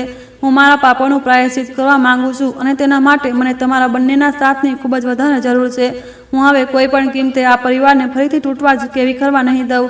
અંજલિના આ સાચા અને પ્રેમભર્યા શબ્દોએ મીરાના દિલને પણ સંપૂર્ણપણે પીગળાવી દીધું. મીરા હવે આંસુઓ રોકી ન શકી અને તેણે અંજલિને ખૂબ જોરથી ગળે લગાવી લીધી. તેના નાનકડી ઝૂંપડીમાં બંને સ્ત્રીઓ એકબીજાના ગળે મળીને પોતાના બધા દુઃખોને આંસુઓ સાથે વહાવી રહી હતી. બહારથી વહેનારી ઠંડી હવા પણ જાણે તે બંનેના આ પવિત્ર મિલનનો ચૂપચાપ જશ્ન મનાવી હતી. અંજલિને એવું લાગી રહ્યું હતું જેમ કે તેના દિલ પરથી એક ખૂબ મોટો બોજ હંમેશા માટે ઉતારી ગયો હોય. તેને પોતાના ભીતર એક નવી અને ખૂબ જ સકારાત્મક ઉર્જાના સંચારનો ઊંડો અહેસાસ મહેસૂસ થઈ રહ્યો હતો. અંજલિએ મીરાને પૂછ્યું કે દેવ આ સમયે ક્યાં ગયો છે અને તે ક્યાં સુધીમાં પાછો ફરીને આવશે. મીરાએ ખૂબ શાંત સ્વરમાં જણાવ્યું કે દેવજી નદીની પેલે પાર શેઠના ગોદામમાં મજૂરી કરવા ગયા છે. તે અવારનવાર ત્યાં રાત સુધી કામ કરે છે, જેથી તે અમારા માટે 2 સમયના રોટલાનો આસાનીથી જુગાડ કરી શકે. આ સાંભળીને અંજલિનું દિલ ફરીથી એકવાર ખૂબ ખરાબ રીતે દર્દથી તડપી ઉઠ્યું. તેનો પતિ, જે ક્યારેક આ ગામનો સૌથી સન્માનિત વ્યક્તિ હતો, આજે એક મામૂલી મજૂર બની ગયો હતો. અંજલિએ તે જ પળે પોતાના મનમાં એક દ્રઢ અને અટલ નિશ્ચય કરી લીધો. તેણે વિચારી લીધું હતું કે હવે તે દેવને આ નરક ભરેલી અને અપમાનજનક જિંદગીમાંથી બહાર કાઢીને દમ લેશે. તે પોતાના પતિનું બધું ખોવાયેલું સન્માન અને તેની પેતૃક હવેલી તેને પાછી અપાવશે. તેણે મીરાને કહ્યું કે તું આજ રાત્રે દેવ માટે તેની સૌથી પસંદીદા ખીર પોતાના હાથેથી બનાવજે. આજની રાત આપણા બધા માટે એક નવી અને ખૂબ જ સુંદર જિંદગીની શરૂઆત થવાની છે. મીરા આ સાંભળીને ખૂબ જ ખુશ થઈ ગઈ અને સ્મિત કરવા લાગી. અંજલિ તે ઝૂંપડીમાંથી બહાર નીકળી, પણ આ વખતે તેના પગ ખૂબ હળવા અને આત્મવિશ્વાસથી ભરેલા હતા. તેને તે જૂનો કાયદાકીય ઘમંડ હવે સંપૂર્ણપણે ખતમ થઈ ચૂક્યો હતો. તે હવે એક એવી સ્ત્રી બની ચૂકી હતી જેણે સંબંધોની અસલી કિંમતને ખૂબ ઊંડાણથી સમજી લીધી હતી. તેણે ગામની તે જૂની ગલીઓ તરફ પોતાનો રૂખ કર્યો અને જ્યાંથી દેવનું તે બધું જ ખૂબ બેરહમીથી છીનવાઈ ગયું હતું. તેને હવે જમીનદારને મળીને પોતાના પતિની તે પેતૃક હવેલીને પાછી મેળવવાનો સીધો અને પાકો ઇંજામ તરત જ કરવાનો હતો. તે સીધી ગામના તે લાલચી જમીનદારની મોટી હવેલી તરફ તેજ પગલાંથી વધવા લાગી. રસ્તામાં ગામના લોકો તેને ખૂબ જ આશ્ચર્ય અને સન્માનભરી નજરોથી સતત જોઈ રહ્યા હતા. તે બધા જાણતા હતા કે અંજલિ હવે એક ખૂબ જ તાકાતવર અને મોટી જિલ્લા ન્યાયાધીશ બની ચૂકી છે. જમીનદારના મોટા દરવાજે પહોંચીને તેણે પોતાના સુરક્ષા કર્મીઓને તેને અંદર બોલાવવાનો કડક નિર્દેશ આપ્યો. જમીનદાર, જે ક્યારેક દેવ પર ખૂબ જ અત્યાચાર કરતો હતો, આજે અંજલિને પોતાના દરવાજે ઊભેલી જોઈને અંદરથી ખૂબ જ ખરાબ રીતે ધ્રુજવા અને ડરવા લાગ્યો હતો. જમીનદારે હાથ જોડીને અંજલિનું સ્વાગત કર્યું અને તેને ખૂબ સન્માન સાથે બેસવા માટે કહ્યું. અંજલિએ કોઈ પણ ઔપચારિકતા વિના સીધી તે પેતૃક હવેલીની વાત શરૂ કરી દીધી. તેણે ખૂબ સખત અને ચેતવણી ભરેલા લહેજામાં કહ્યું કે હું જાણું છું કે તે મારા પતિને ધોકો આપીને તેની બધી જમીન હડપી લીધી છે. જો તે આજે તે બધી જમીન અને હવેલી અમારા નામ પર પાછી ન કરી તો હું તારા વિરુદ્ધ છેતરપિંડીનો એવો મુકદ્દમો ચલાવીશ કે તારી આવનારી 7 પેઢીઓ પણ જિંદગીભર જેલની હવા ખાતી રહેશે. અંજલિની આ ભયાનક ચેતવણી સાંભળીને જમીનદારના માથા પર પરસેવાની મોટી મોટી બૂંદો સ્પષ્ટપણે ઝલકવા લાગી. તે જાણતો હતો કે એક જિલ્લા ન્યાયાધીશની તાકાત કેટલી વધારે હોય છે અને તે તેનું કંઈ પણ બગાડી શકતો નથી. તેણે તરત જ પોતાના મુનિમને બોલાવ્યો અને હવેલીના બધા જૂના કાગળ અંજલિની સામે મેજ પર મૂકી દીધા. અંજલિએ પોતાની મહેનતની કમાણીથી બચાવેલા પૈસાનો એક મોટો ચેક જમીનદારના મોં પર મારી દીધો. તેણે કહ્યું કે આ તે કર્જની રકમ છે જે મારા પતિએ મારા ભણતર માટે ક્યારેક તારી પાસેથી ઉધાર લીધી હતી. કાગળો પર જમીનદારના હસ્તાક્ષર કરાવતા જ અંજલિને એવું મહેસૂસ થયું જેમ કે તેણે એક ખૂબ મોટું યુદ્ધ જીતી લીધું હોય. તેણે તે મહત્વપૂર્ણ કાગળોને પોતાના હૃદયની સાથે લગાવી લીધા અને તેની આંખોમાંથી ખુશીના આંસુ વહેવા લાગ્યા. આ માત્ર એક મકાનના કાગળ નહોતા, પણ આ દેવનું તે ખોવાયેલું આત્મસન્માન હતું જેને તે છેલ્લા 10 વર્ષોથી સતત શોધી રહ્યો હતો. અંજલિએ વિચાર્યું કે આજ રાત્રે જ્યારે તે દેવને આ મોટા તોહફા આપશે તો તેના ચહેરા પર કેટલી વધારે અને અપાર ખુશી હશે. તે ખુશીથી ઝૂમતી ત્યાંથી તરત જ બહાર નીકળી.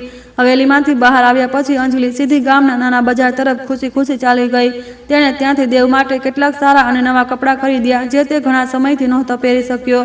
આ ઉપરાંત તેણે મીરા માટે એક ખૂબ જ સુંદર અને લાલ રંગની રેશમી સાડી પણ ખરીદી.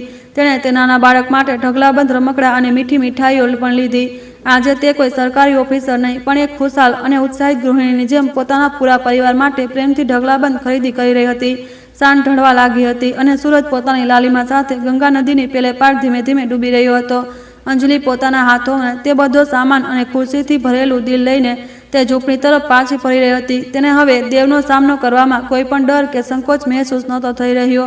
તે જાણતી હતી કે આજે તે પોતાના પતિને તે બધું જ પાછું આપી દેશે જે તેણે છેલ્લા 10 વર્ષોમાં ગુમાવ્યું છે. આ રાત તેમના જીવનમાં એક ખૂબ જ દર્દનાક અધ્યાયનો અંત અને એક નવી સવારની શાનદાર શરૂઆત થવાની હતી. ઝૂંપડીની બહાર પહોંચતા જ તેણે જોયું કે મીરાએ આખા આંગણાને ખૂબ સારી રીતે સાફ કરી દીધું હતું. માટીના ચૂલા પર ખીર ખૂબ જ ધીમી આંચ પર પાકી રહી હતી અને તેની મીઠી ખુશ્બુ ચારે તરફ ફેલાઈ રહી હતી. અંજલિએ પોતાનો બધો સામાન ખાટ પર મૂકી દીધો અને મીરા સાથે મળીને દેવની આતુરતાથી રાહ જોવા લાગી. તે વારંવાર તે પગદંડી તરફ જોઈ રહી હતી જ્યાંથી દેવના પાછા ફરવાની આશા હતી. આજે તેના મનમાં કોઈ પણ કડવાશ કે ગુસ્સો નહોતો, પણ માત્ર ને માત્ર ખૂબ જ ઊંડો પ્રેમ હતો. અંજલિએ આસમાનમાં ચમકતા તારાઓ તરફ જોયું અને પોતાના બંને હાથ જોડીને ભગવાનનો આભાર માન્યો. તેને હવે આ સમજાઈ ગયું હતું કે કર્મનો સિદ્ધાંત કેટલો ઊંડો અને અટલ હોય છે. માણસ જે કંઈ પણ વાવે છે તેને તે બધું જ આ જન્મમાં કાપવું પણ પડે છે. તેની મહત્વાકાંક્ષાઓએ તેના પરિવારને તોડ્યો હતો, પણ મીરાના નિસ્વાર્થ પ્રેમે તે તૂટેલા પરિવારને ફરીથી મજબૂતીથી સાથે જોડી દીધો હતો. અંજલિને હવે આ વિશ્વાસ થઈ ગયો હતો કે સાચો ન્યાય અદાલતમાં નહીં પણ માણસના પોતાના દિલમાં હોય છે. રાતનું અંધારું હવે સંપૂર્ણપણે ઘેરું થઈ ચૂક્યું હતું અને દૂર ક્યાંકથી કૂતરાઓના ભસવાનો અવાજ આવી રહ્યો હતો. અંજલિ અને મીરા બંને એક સાથે બેઠેલી હતી અને તેમના ચહેરા પર એક અજબ શાંતિ છવાયેલી હતી. તે બંને હવે એકબીજાથી દુશ્મન નહીં પણ તે એક જ પરિવારનો ખૂબ જ અતૂટ અને મજબૂત હિસ્સો બની ચૂકી હતી. અંજલિને બસ હવે એક જ પળની રાહ હતી જ્યારે દેવ પાછો આવશે અને તે તેને હવેલીના કાગળ સોંપીને પોતાની બધી ભૂલોની માફી માંગશે. આ રાત તેમના જીવનની સૌથી સુંદર રાત બનવાની હતી. ઝૂંપડીની બહાર રાહ જોતા સમય ખૂબ ધીમે ધીમે વીતી રહ્યો હતો. રાતનું અંધારું વધુ ને વધુ ઘેરું થતું જઈ રહ્યું હતું. અંજલિને અચાનક એક અજબ બેચેની મહેસૂસ થવા લાગી. તે પોતાની જગ્યાએથી ઉઠી અને ગંગા નદીના કિનારા તરફ ધીમે ધીમે ચાલવા લાગી. નદીની લહેરોનો અવાજ આ શાંત રાતમાં કોઈ જૂના અને ઊંડા રહસ્યની જેમ ગુંજી રહ્યો હતો. અંજલિના મનમાં વિચારોનું એક મોટું વમળ ચાલી રહ્યું હતું. આજે તેને પહેલીવાર પોતાની આખી જિંદગીનો હિસાબ કિતાબ પોતાની જ નજરોની સામે સ્પષ્ટ દેખાઈ રહ્યો હતો. તેણે નદીના ઠંડા પાણીને પોતાના હાથોથી સ્પર્શ કર્યા.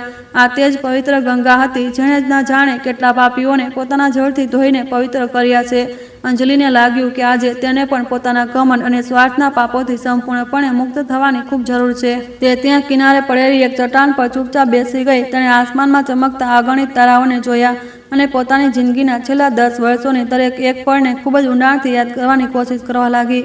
તેનું મન હવે સંપૂર્ણપણે શાંત હતું. એક ન્યાયાધીશના રૂપમાં તેણે હંમેશા પોતાની અદાલતમાં સાચા અને ખોટાના ખૂબ જ સખત નિર્ણય સંભળાવ્યો હતો.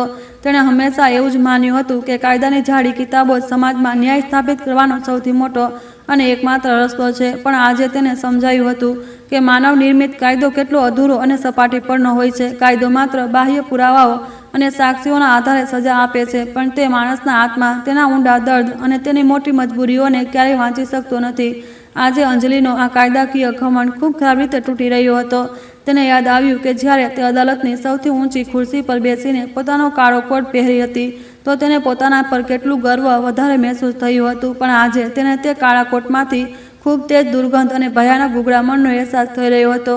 તેને સ્પષ્ટપણે દેખાઈ રહ્યું હતું કે તેની તે શાનદાર પોશાક તેના પોતાના પતિના લોહી, પરસેવા અને આંસુઓથી બનેલી છે. દેવે પોતાનું પૂરું જીવન અને પોતાનું બધું સન્માન બાળીને તે કાળા કોટને અંજલિના ખભાઓ સુધી ખૂબ જ મુશ્કેલીથી પહોંચાડ્યો હતો. આ એક કડવું સત્ય હતું. અંજલિને કર્મનો અટલ સિદ્ધાંતનું આજે સૌથી મોટું અને ભયાનક રૂપ જોવા મળી રહ્યું હતું. આપણા પ્રાચીન શાસ્ત્રોમાં હંમેશા એવું જ શીખવવામાં આવ્યું છે કે માણસ જેવો બીજ વાવે છે તેને તેવું જ ફળ કાપવું પડે છે. અંજલિએ પોતાની અંધ મહત્વાકાંક્ષા અને સ્વાર્થનો બીજ વાવ્યો હતો જેનું ફળ તેને પોતાના જ ઉજળાયેલા ઘરના રૂપમાં જોવા મળ્યું. બીજી તરફ મીરાએ પોતાના નિસ્વાર્થ પ્રેમ અને સેવાનો બીજ વાવ્યો હતો જેના બદલામાં તેને દેવ જેવા દેવતા સમાન માણસનો પવિત્ર સાથ અને એક ખૂબ જ પ્યારો બાળક મળ્યું હતું. જો અંજલિ જીદ અને કાયદાકીય તાકાતનો અંધ ઉપયોગ કરીને દેવને જેલમાં નાખી દેતી તો શું તે ખરેખર કોઈ ન્યાય થાત? અંજલિના અંતરાત્માએ જોરથી ચીસ પાડીને કહ્યું કે ના, તે કોઈ ન્યાય નહીં પણ એક ખૂબ મોટો અને અક્ષમ્ય અપરાધ થાત. એક એવા મહાન માણસને સજા આપી જેને પોતાની પત્નીની સફળતા માટે ખુશી ખુશી પોતાનો જીવ દાવ પર લગાવી દીધો હોય. આનાથી મોટું પાપ આ દુનિયામાં બીજું કોઈ હોઈ જ ન શકે.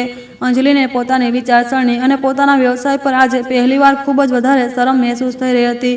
ન્યાયનો અસલી મતલબ કોઈને માત્ર સજા આપવી નથી પણ તૂટેલા સંબંધો અને વિખરાયેલા માણસોને ફરીથી પ્રેમથી જોડવા છે. જ્યારે માણસના દિલમાં કરુણા અને ક્ષમાનો જન્મ થાય છે ત્યારે ત્યાં કોઈ પણ અદાલત કે કાયદાની કોઈ પણ જરૂરિયાત રહેતી નથી. અંજલિની બંધ આંખો હવે સંપૂર્ણપણે ખુલી ચૂકી હતી. તે નદીના કિનારેથી ઊભી થઈ અને તેણે ગંગાની તે ઠંડી હવામાં એક ખૂબ લાંબો અને ઊંડો શ્વાસ લીધો.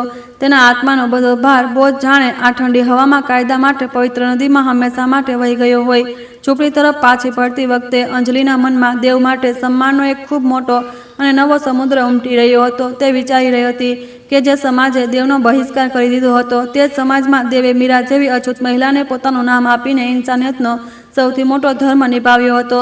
દેવ કોઈ ગુનેગાર નહોતો પણ તે તો આ કળિયુગમાં એક ખૂબ જ મહાન અને સાચો સંત હતો. અંજલિને હવે બસ તે મહાન માણસના પગમાં પડીને પોતાના બધા પાપોની ખૂબ જ સાચા દિલથી માફી માંગવાની હતી. જેવી તે ઝૂંપડીના આંગણામાં પાછી પહોંચી તેણે જોયું કે પગદંડીથી દેવ ધીમે ધીમે અંદરની તરફ આવી રહ્યો છે. તેના કપડાં સંપૂર્ણપણે ધૂળ અને પરસેવામાં લથબથ હતા અને તે દિવસભરની સખત મહેનતે કારણ કે ખૂબ જ થાકેલો લાગી રહ્યો હતો. દેવે આંગણામાં અંજલિને ઊભેલી જોઈ તો તેના પગ ત્યાં જ થંભી ગયા. તેને લાગ્યું કે કદાચ અંજલિ પોતાનો અંતિમ નિર્ણય સંભળાવવા માટે પોલીસ સાથે ત્યાં ઊભી છે. દેવના ચહેરા પર એક અજબ નિરાશા અને ભયાનક હારનો ઊંડો ભાવ સ્પષ્ટ દેખાઈ રહ્યો હતો. પણ અંજલિએ એક પળ પણ બગાડ્યા વિના દોડીને દેવને ખૂબ જ જોરથી પોતાના ગળે લગાવી લીધો. અંજલિની આ અચાનક કરાયેલી પ્રતિક્રિયા જોઈને દેવ સંપૂર્ણપણે સ્તબ્ધ રહી ગયો. તેને પોતાના કાનો અને પોતાની આંખો પર બિલકુલ વિશ્વાસ નહોતો થઈ રહ્યો. અંજલિ જોર જોરથી રડી રહી હતી અને તેના આંસુ દેવના મેલા કપડાને સંપૂર્ણપણે ભીંજવી રહ્યા હતા. તેણે દેવના ખભા પર પોતાનું માથું મૂકી દીધું અને બાળકોની જેમ ધ્રુસકે રડતા સાર માફી માંગી. દેવ બસ પથ્થરની મૂર્તિની જેમ ત્યાં ઊભો રહ્યો. અંજલિએ રડતા રડતા દેવને કહ્યું કે મને માફ કરી દો મારા દેવતા. મેં પોતાના ખોટા ઘમંડ અને પોતાની લાલચી વિચારસરણીમાં પડીને તને અને તારા આ નિસ્વાર્થ પ્રેમને ક્યારેય ન ઓળખ્યો. હું તો એક ખૂબ જ અંધ અને સ્વાર્થી સ્ત્રી બની ચૂકી હતી, જેને માત્ર પોતાની ખુરશી અને પોતાનું મોટું નામ જ દેખાતું હતું. તે મારી સફળતા માટે પોતાના માતા પિતા અને પોતાની આખી જિંદગીનું બલિદાન આપી દીધું અને મેં બદલામાં તને માત્ર દર્દ અને આંસુ જ આપ્યા છે. મને મારા આ તૃણાસ્પદ પાપ માટે તું ક્યારેય માફ ન કરતો. દેવના કઠોર અને થાકેલા ચહેરા પર અચાનક આંસુઓની એક તેજ ધાર વહેવા લાગી. તેણે પોતાના ધ્રુજતા હાથોથી અંજલિના માથાને પંપાડ્યું અને ખૂબ જ રૂંધાયેલા ગળાથી કહ્યું કે તું આવું ન કહે અંજલિ. પતિ હોવાના નાતે તારા સપનાઓની રક્ષા કરવી મારો સૌથી મોટો ધર્મ હતો અને મેં બસ તે જ કર્યું છે. તું પાસે આવી ગઈ. મારા માટે બસ આ દુનિયાની સૌથી મોટી ખુશી છે. મને તારી કોઈ પણ ફરિયાદ નથી અને ન જ મારા દિલમાં તારા માટે કોઈ કડવાશ કે ગુસ્સો બચ્યો છે. આ સત્ય છે. અંજલિએ દેવને છોડીને પોતાના કપડામાંથી તે જમીનદારના આપેલા હવેલીના કાગળ કાઢ્યા. તેણે તે બધા મહત્વપૂર્ણ કાગળો દેવના હાથમાં મૂકી દીધા. દેવે જ્યારે તે કાગળો જોયા અને તેના પર પોતાની પેતૃક જમીનનું નામ વાંચ્યું તો તે સંપૂર્ણપણે સૂન રહી ગયો. અંજલિએ ખૂબ જ કોમળ અવાજમાં જણાવ્યું કે તેણે આજે બપોરે જમીનદારનું બધું કર ચૂકવી દીધું છે. હવે તે પેતૃક હવેલી અને તેની બધી જમીન ફરીથી દેવના નામ પર સંપૂર્ણપણે પાછી આવી ચૂકી છે. આ બધું બિલકુલ સાચું હતું. દેવ તે કાગળોને જોઈને ધ્રુજકે રડવા લાગ્યો.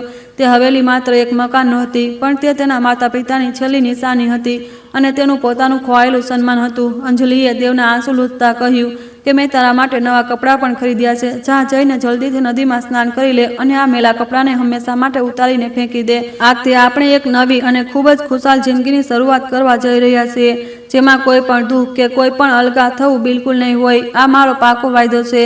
દેવની આંખોમાં અંજલિ માટે એક ખૂબ જ ઊંડો પ્રેમ અને સન્માન ફરીથી પાછું આવી ગયું હતું.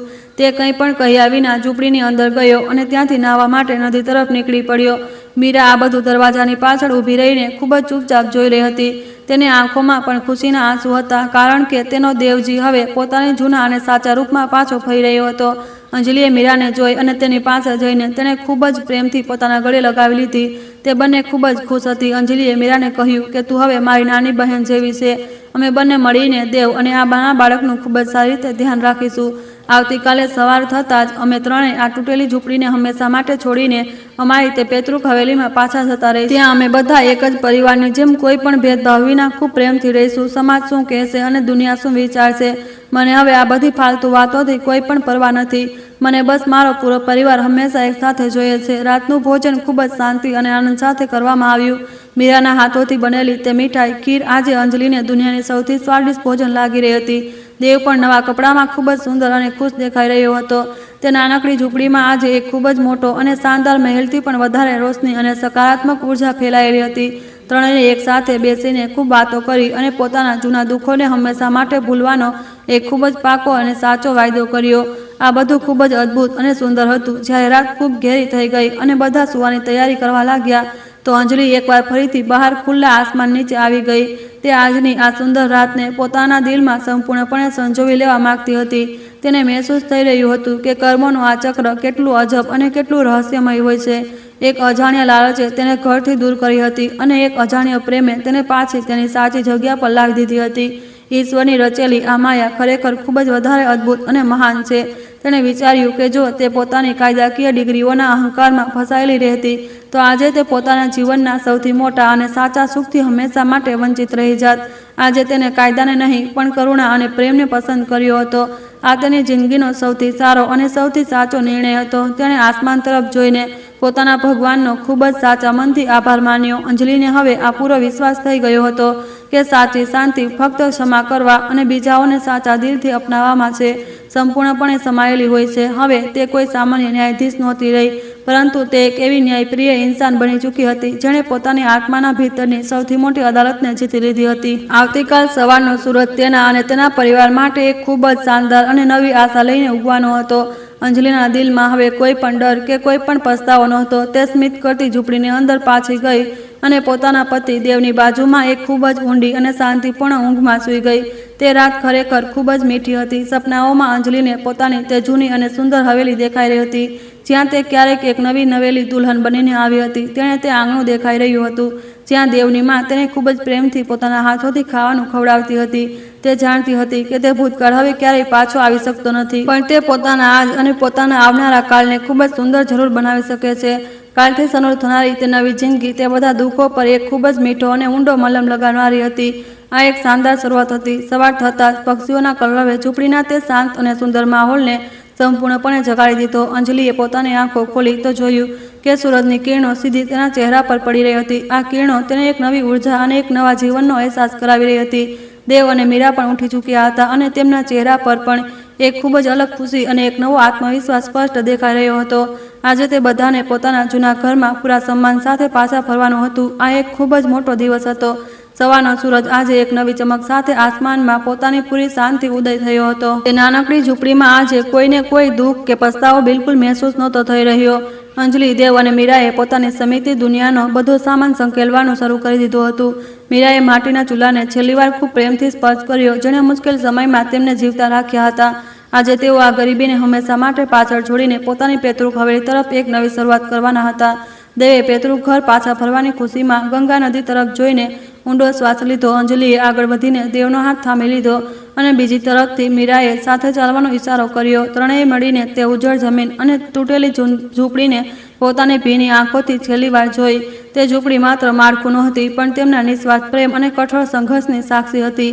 હવે તેમની સફર ગામની તે જૂની ગલીઓ તરફ પડી ચૂકી હતી, જ્યાંથી તેમનું બધું જ બેરહમીથી છીનવાઈ ગયું હતું. જ્યારે અંજલિ, દેવ અને મીરાએ એકસાથે ગામમાં પ્રવેશ કર્યો તો ત્યાંનું દ્રશ્ય ખરેખર જોવાલાયક હતું. ગામના લોકો પોતાના દરવાજાઓ અને છત પરથી ઊભા રહીને તેમને ખૂબ જ આશ્ચર્યભરી નજરોથી જોઈ રહ્યા હતા. જે સમાજકાલ સુધી દેવ અને મીરાને પાપી માનીને તેમનો બહિષ્કાર કરી રહ્યા હતા, આજે તે અંજલિને તેમની સાથે જોઈને શૂન હતો. એક મોટી સરકારી ઓફિસર અને સન્માનિત ન્યાયાધીશ તે દલિત સ્ત્રીનો હાથ પકડીને પૂરા ગર્વ સાથે ગામમાં મુખ્ય રસ્તા પર ચાલી રહી હતી. આ દ્રશ્ય બધા માટે ખૂબ જ અદ્ભુત હતું. ગામના રૂઢિવાદી લોકો અને પંચાયતના મુખિયાની નજરો શરમથી સંપૂર્ણપણે નીચે ઝૂકી ગઈ હતી. અંજલિની પ્રભાવશાળી ઉપસ્થિતિએ જાતિના તે બધા ખોટા અને પોકળ નિયમોને એક ઝટકામાં તોડી નાખ્યા હતા. અંજલિ કોઈની પણ પરવા કર્યા વિના નિડર થઈને આગળ વધી રહી હતી. તેનું આ પગલું પૂરા સમાજ માટે એક ખૂબ મોટો તમાચો હતો, જે માણસની કિંમત તેની જાતિથી નક્કી કરતો હતો.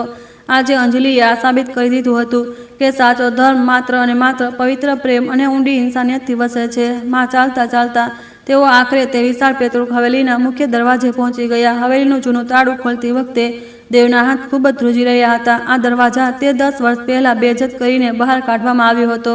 અંજલિએ દેવના ખભા પર હાથ મૂક્યો અને તેને અંદર ચાલવાની પૂરી હિંમત આપી. જેવો તેમણે હવેલીના વિશાળ આંગણામાં પોતાનો પહેલો પગ મૂક્યો, દેવની આંખોમાંથી આંસુનો પ્રવાહ ફૂટી નીકળ્યો. તેને પોતાની મૃત માં અને પિતાની અવગણિત જૂની યાદો તે શાંત આંગણામાં સ્પષ્ટ દેખાઈ રહી હતી. અંજલિએ આગળ વધીને હવેલીના મંદિરની સફાઈ કરી અને ત્યાં એક પવિત્ર દીવો પ્રગટાવ્યો. તેણે દેવ અને મીરાને મંદિરની સામે એક સાથે ઊભા રહેવા માટે કહ્યું. અંજલિએ પોતાની આંખો બંધ કરી અને દેવના મૃત માતા પિતાના આત્માથી પોતાની ભૂલોની સાચી દિલથી માફી માંગી. તેણે પ્રાર્થના કરી કે તેઓ જ્યાં પણ હોય પોતાના આ દીકરા અને વહુ મીરાને પોતાના આશીર્વાદ આપે. અંજલિ જાણતી હતી કે તેના સાસુ સસરાના આત્માને અસલી શાંતિ હવે આ મહાન પ્રેમને જોઈને સંપૂર્ણપણે મળશે. પૂજા સમાપ્ત કર્યા પછી અંજલિએ મીરાના માસૂમ બાળકને પોતાના ખોળામાં ખૂબ પ્રેમથી ઉઠાવી લીધું. તેણે તે બાળકને કપાળ ચૂમ્યું અને તેને હવેલીનો અસલી વારસદાર જાહેર કરી દીધો. અંજલિએ પોતાના હાથમાં તે જૂનો ફરિયાદપત્ર કાઢ્યો જે તેણે ગુસ્સામાં દેવની વિરુદ્ધ લખ્યો હતો. તેણે તે કાગળના બધાની સામે નાના નાના ટુકડાઓમાં ફાડી નાખ્યો અને હવામાં ઉડાવી દીધો. આની સાથે જ અંજલિના મનનો તે બધો કાયદાકીય ઘમંડ અને બદલો લેવાની ભાવના પણ હંમેશા માટે સંપૂર્ણપણે ખતમ થઈ ગઈ. હવેલીની બહાર ગામવાળાઓની ખૂબ જ મોટી ભીડ હતી, પણ ચૂપચાપ જમા હતી. અંજલિએ બહાર આવીને તે બધા લોકોને સંબોધિત કરવાનો એક કડક નિર્ણય લીધો.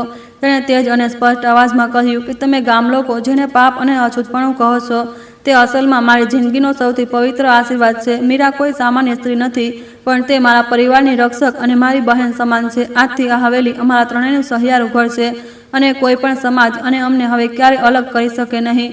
અંજલિની આ વાતો સાંભળીને ગામના મુખિયા અને અન્ય લોકોની પોતાની જૂની વિચારસરણી પર ખૂબ શરમ મહેસૂસ થઈ.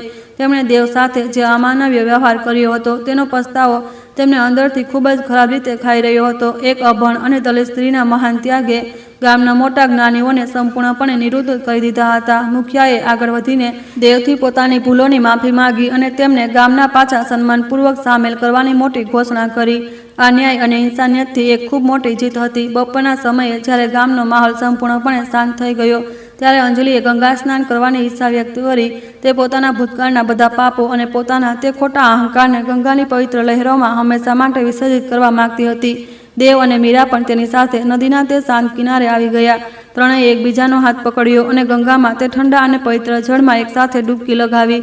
આ માત્ર એક સામાન્ય સ્નાન નહોતું, પણ આ તેમની આત્માઓનું એક ખૂબ જ ઊંડું અને સાચું શુદ્ધિકરણ હતું. પાણીમાંથી બહાર નીકળતા જ અંજલિને મહેસૂસ થયું કે જેમ કે તેમનો નવો જન્મ થયો હોય. તેના ભીતરનું દર્દ, તે ઈર્ષા અને તે ભયાનક એકલતા હવે નદીના પાણી સાથે ક્યાંય દૂર વહી ગયા હતા. તેણે આસમાન તરફ જોયું અને ભગવાન શિવનો પોતાનો આ નવા પરિવાર માટે દિલથી આભાર માન્યો. અંજલિને હવે આ સ્પષ્ટ સમજાઈ ગયું હતું કે જિંદગીમાં સૌથી મોટી અદાલત માણસનું પોતાનું જમીર હોય છે. જો જમીર સાફ છે તો કોઈ પણ બાહ્ય કાયદો તમારું ક્યારેય કંઈ બગાડી શકતો નથી. ગંગાના ઘાટ પર ઊભા રહીને અંજલિએ પોતાની જિંદગીનો એક નવો અને મોટો સંકલ્પ લીધો. તેણે નક્કી કર્યું કે તે હવે માત્ર અદાલતના બંધ રૂમોમાં બેસીને સૂકા નિર્ણયો નહીં સંભળાવે. તે પોતાની જિંદગી અને પોતાની તાકાતને સમાજની તે ગરીબ અને લાચાર સ્ત્રીઓ માટે સમર્પિત કરશે જે અન્યાયનો શિકાર થાય છે. મીરા જેવી દલિત મહિલાઓને ન્યાય અપાવવો જ હવે અંજલિના જીવનનો સૌથી મોટો લક્ષ્ય બની ગયો હતો. તેણે પોતાના શિક્ષણ અને પોતાના પદનો અસલી ઉપયોગ કર્યો હવે સંપૂર્ણપણે સાચી રીતે સમજી લીધો હતો. હવેલીમાં પાછા ફર્યા પછી ત્રણેય મળીને ઘરની જૂની અને વિખરાયેલી વસ્તુઓને સજાવવાનું શરૂ કરી દીધું. દેવે પોતાના પિતાની જૂની તસવીરને દિવાલ પર લગાવી અને તેને ફૂલોની સુંદર માળા પહેરાવી. મીરાએ રસોઈની જવાબદારી સંપૂર્ણપણે પોતાના હાથોમાં લઈ લીધી હતી અને ઘરમાં મીઠા પકવાનોની ખુશ્બુ મહેકવા લાગી હતી.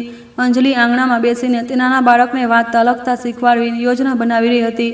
જે 10 વર્ષોનો તે ભયંકર દુકાળ હવે હંમેશા માટે ખતમ થઈ ચૂક્યો હતો અને ખુશીઓની વર્ષા થઈ રહી હતી. રાતના સમયે આખી હવેલી માટીના અગણિત દીવાઓની રોશનીથી ઝગમગી રહી હતી.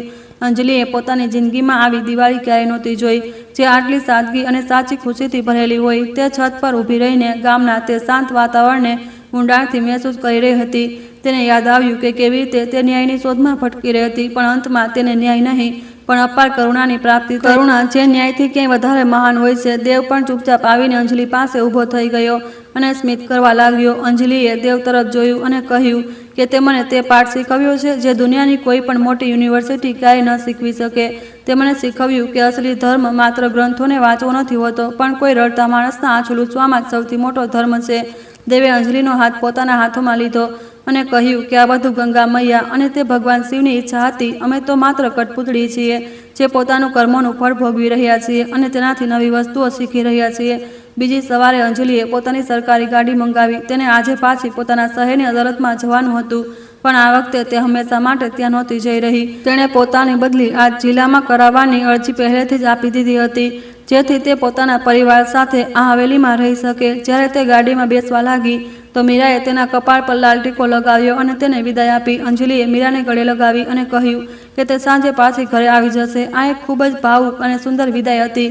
અદાલતમાં આજે અંજલિનું રૂપ બિલકુલ બદલાયેલું હતું. મુકદ્દમાઓની સુનાવણી કરતી વખતે તેના ચહેરા પર પહેલા જેવી કઠોરતા નહોતી, પણ એક ઊંડી સમજ અને કરુણા ઝલકી રહી હતી. તે હવે માત્ર પુરાવાઓને નહોતી જોઈ રહી, પણ દરેક મામલાની પાછળ છુપાયેલી ઇન્સાનની ભાવનાઓ અને તેમની મજબૂરીઓને પણ ધ્યાનથી પારખી રહી હતી. તેના સાથી ન્યાયાધીશ પણ અંજલિના આ આશ્ચર્યજનક બદલાવને જોઈને હેરાન હતા. અંજલિએ હવે આ સારી રીતે ખબર પડી ગઈ હતી કે કાયદાનો હેતુ સમાજને પ્રેમથી જોડવાનો છે, તેને ક્રૂરતાથી તોડવાનો બિલકુલ નહીં. જ્યારે સાંજે તે પાલનપુર પાછી ફરી તો હવેલીનો મુખ્ય દરવાજો તેના માટે સંપૂર્ણપણે ખુલ્લો હતો.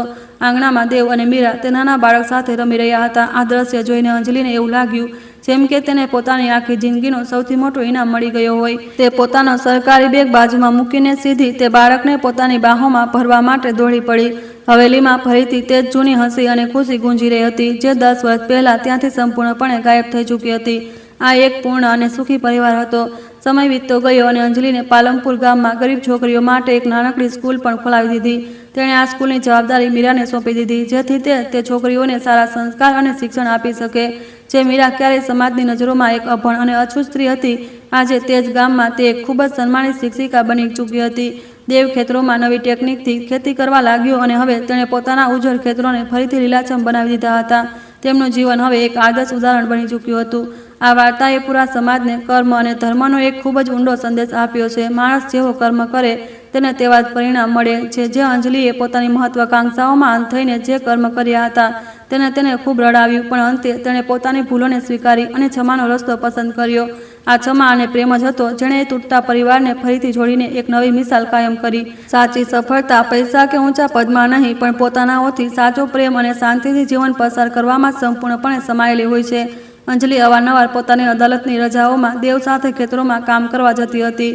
ત્યાં માટીની ખુશ્બુ તેને હંમેશા એ યાદ અપાવતી હતી કે માણસના અસલી મૂળ આ જમીનમાં જોડાયેલા હોય છે. તેણે પોતાના અહંકારની ઊંચી ઉડાણને છોડીને આ સાધારણ જીવનની ઊંડાણને અપનાવી લીધી હતી. ગામની અન્ય સ્ત્રીઓ હવે પોતાની ઘરેલું સમસ્યાઓ લઈને અંજલિ પાસે આવતી હતી અને અંજલિ તેમને અદાલતને બદલે આપસી સમજૂતીથી મામલા ઉકેલવાની સારી સલાહ આપતી હતી. તે હવે માત્ર એક ન્યાયાધીશ નહીં, પણ ગામની મુખિયા બની ગઈ હતી. ગંગા નદીનું પાણી આજે પણ તે શાંત અને નિરંતર ગતિથી વહી રહ્યું છે જેમ તે સદીઓથી વહેતું આવ્યું છે. તે નદી આ પરિવારના દુઃખ, સંઘર્ષ, ત્યાગ અને અંતતઃ તેમના મહાન પુનઃમિલનની સૌથી મોટી અને મુખ સાક્ષી છે. દેવની પેતૃક હવેલીમાં હવે કોઈ પણ જૂની કડવાશ કે દુઃખની છાયા બિલકુલ બચી નથી. ત્યાં માત્ર અને માત્ર પ્રેમ, વિશ્વાસ અને એકબીજા પ્રત્યે ખૂબ ઊંડું સન્માન નિવાસ કરે છે. મીરાનું તે નાનું બાળક હવે મોટો થઈ રહ્યો છે અને તેને બંને માતાઓનો અપાર પ્રેમ એક સાથે મળી રહ્યો છે. માણસની જિંદગી એક ખૂબ જ લાંબી અને જટિલ યાત્રા છે જેમાં તેને ઘણીવાર ખૂબ મુશ્કેલ નિર્ણયો લેવા પડે છે.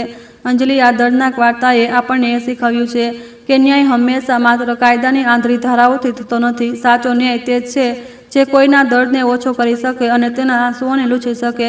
દેવનું તે નિસ્વાર્થ બલિદાન અને મીરાની તે પવિત્ર સેવા આજે પણ પાલનપુરની હવામાં એક મીઠી લોકગીતની જેમ ગુંજે છે. આ પ્રેમ અને કરુણાની એક ક્યારેય ન ખતમ થનારી અમર ગાથા છે. વિડીયો સારો લાગ્યો હોય તો લાઈક અને ચેનલને સબસ્ક્રાઈબ કરવાનું ભૂલતા નહીં. ધન્યવાદ.